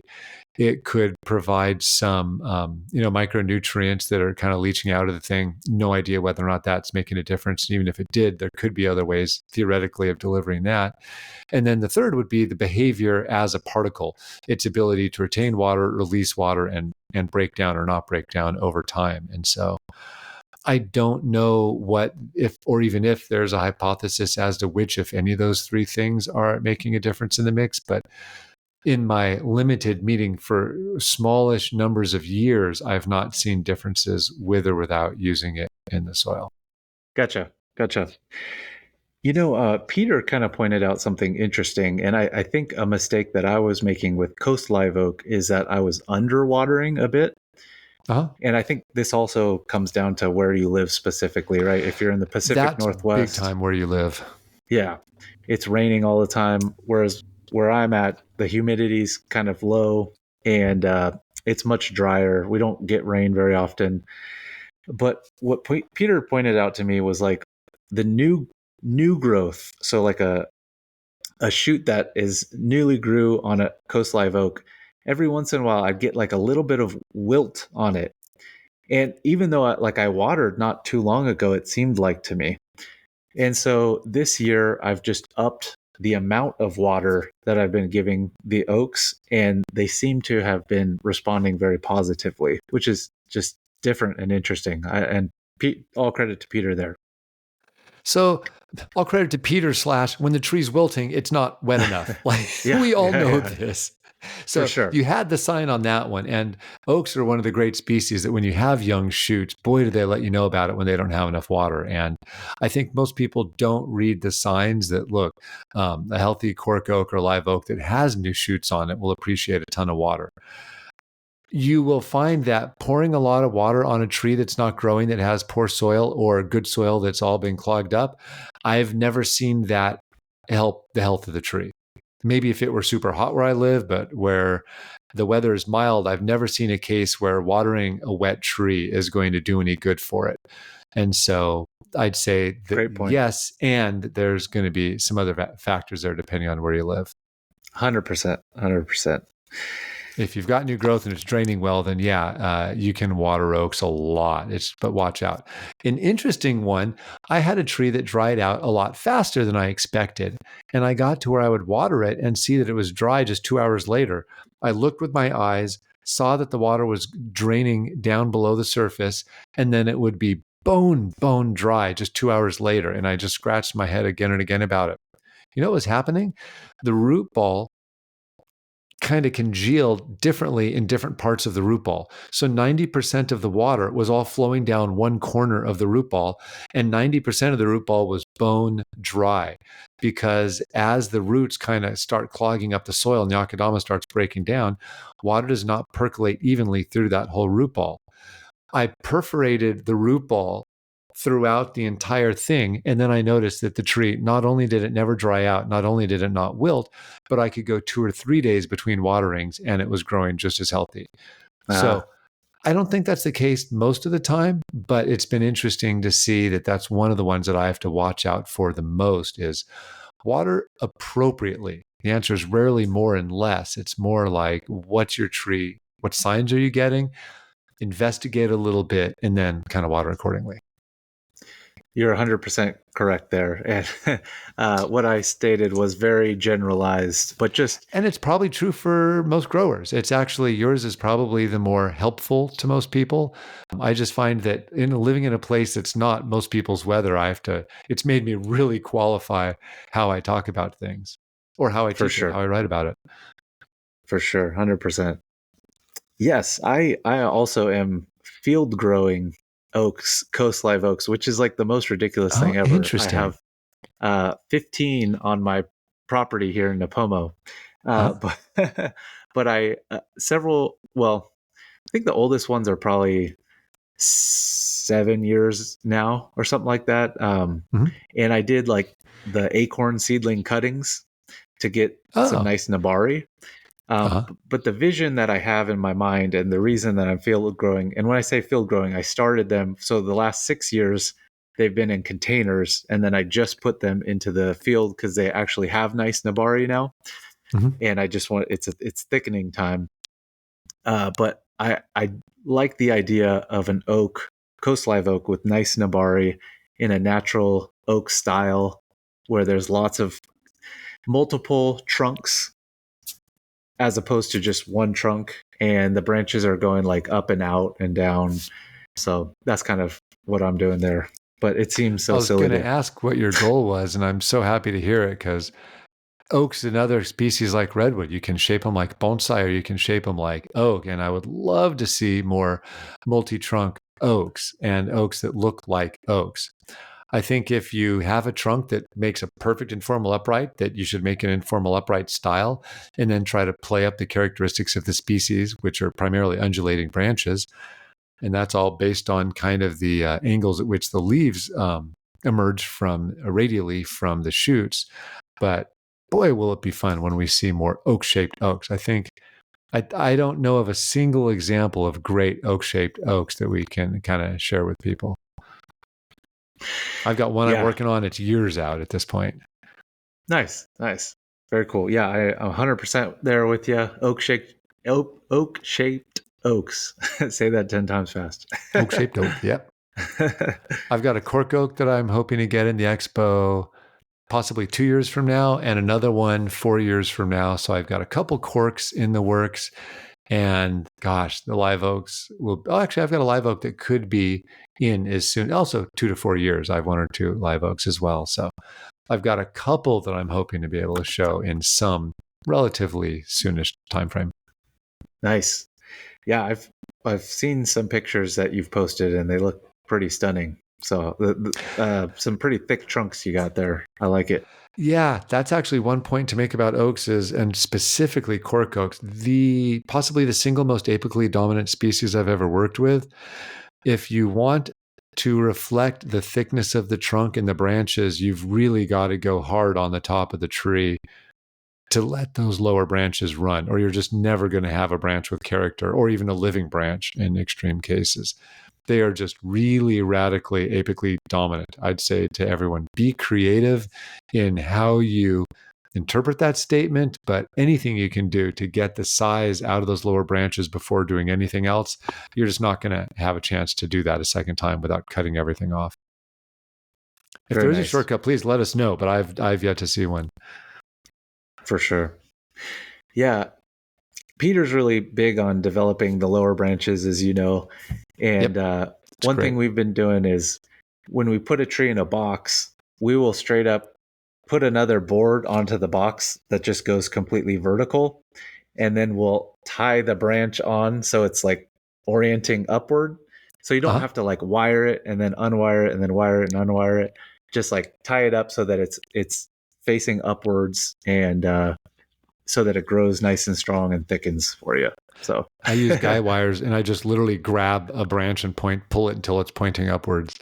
that works. Anything to make it not go out. It just makes it more convenient to walk around it. For sure.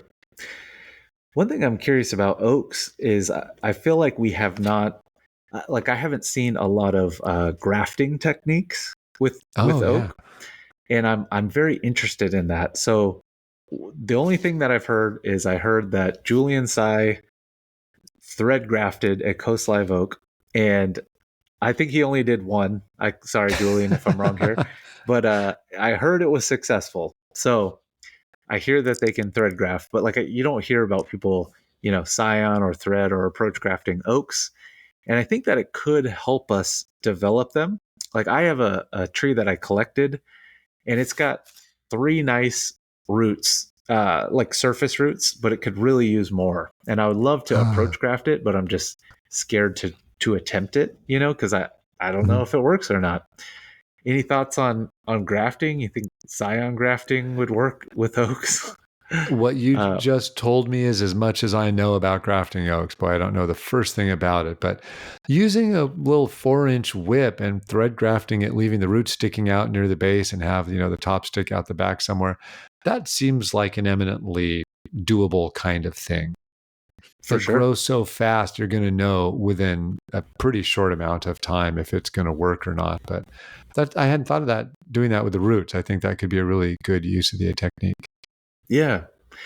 The other thing that I like to think about with oaks is so there are some varieties of scrub oak that grow around here that have like these cute little leaves that are probably like, I don't know, maybe a third to half the size of Coast Live Oak leaf. Yep.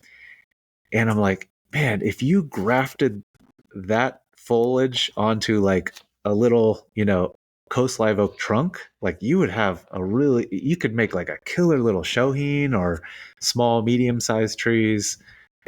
That could just, I think, open up a lot if you could graft it, but I have no idea, and it's a lot of effort. But I may want to try that in the future.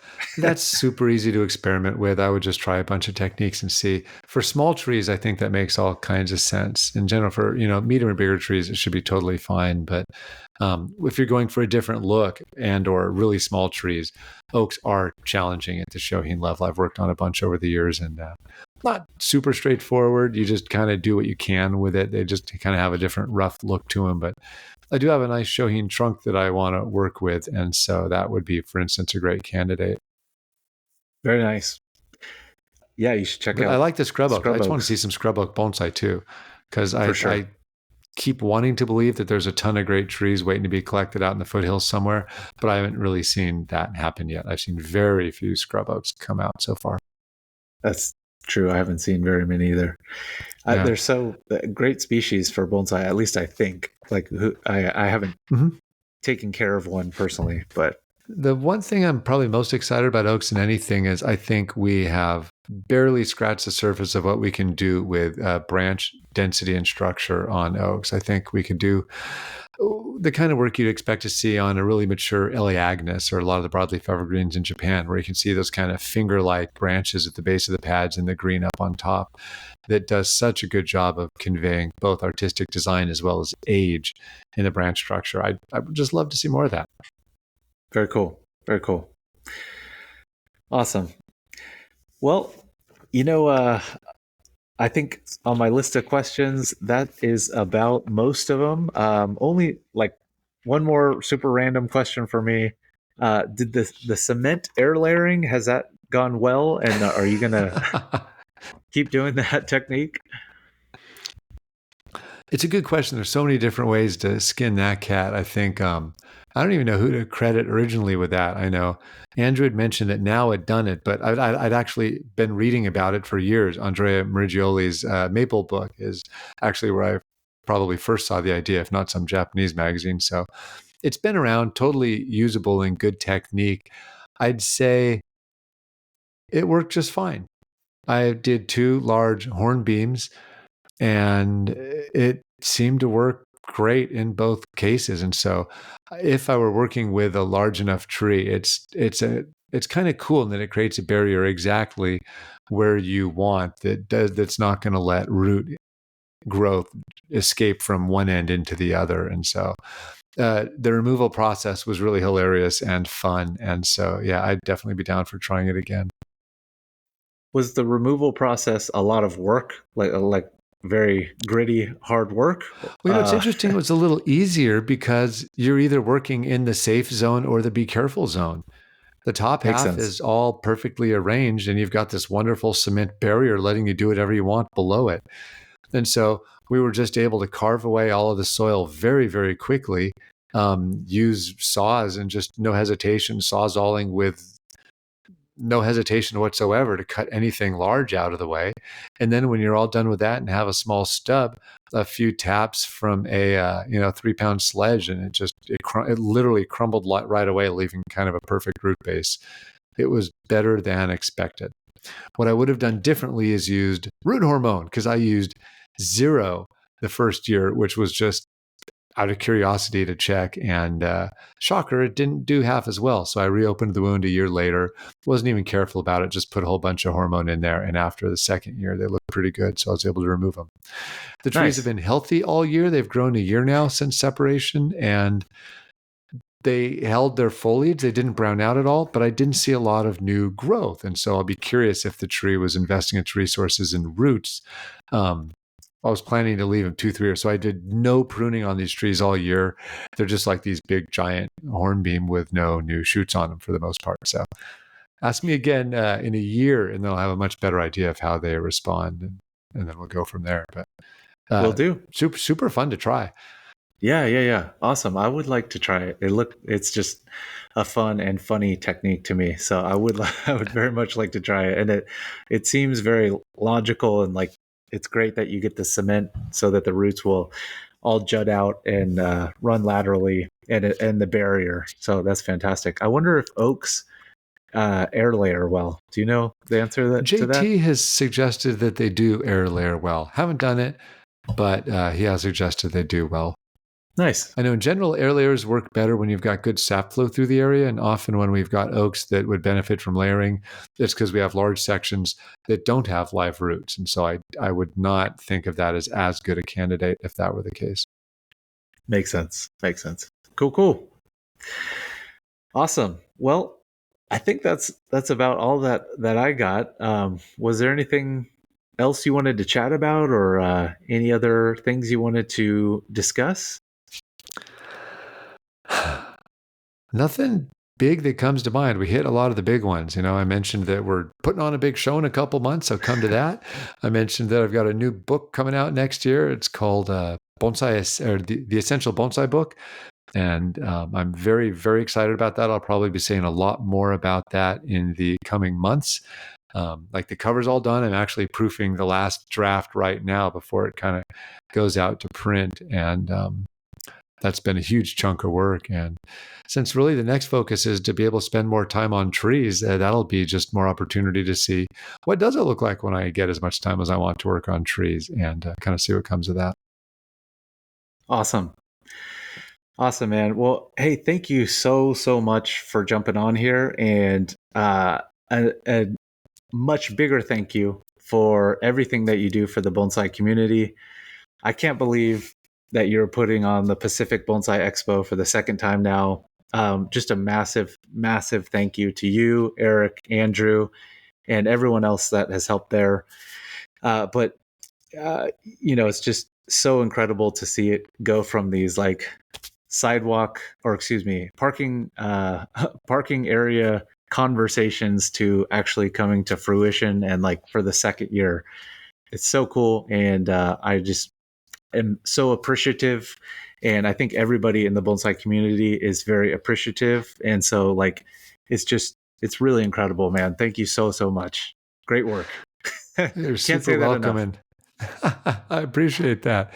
It's funny, what I get excited about is really the goal of the expo is to provide a parking lot in which other people can have that conversation. Because what I'm excited about is seeing what other shows, events, businesses, who knows what's going to grow out of the connections and experiences that people are having at the show. So that's going to be my new talking point, is we're providing people with a parking lot. And so hell yeah. Thank you. Very for nice. We're just running a whole big show so people can hang out in the parking lot. The cool kids can hang out there. Very nice.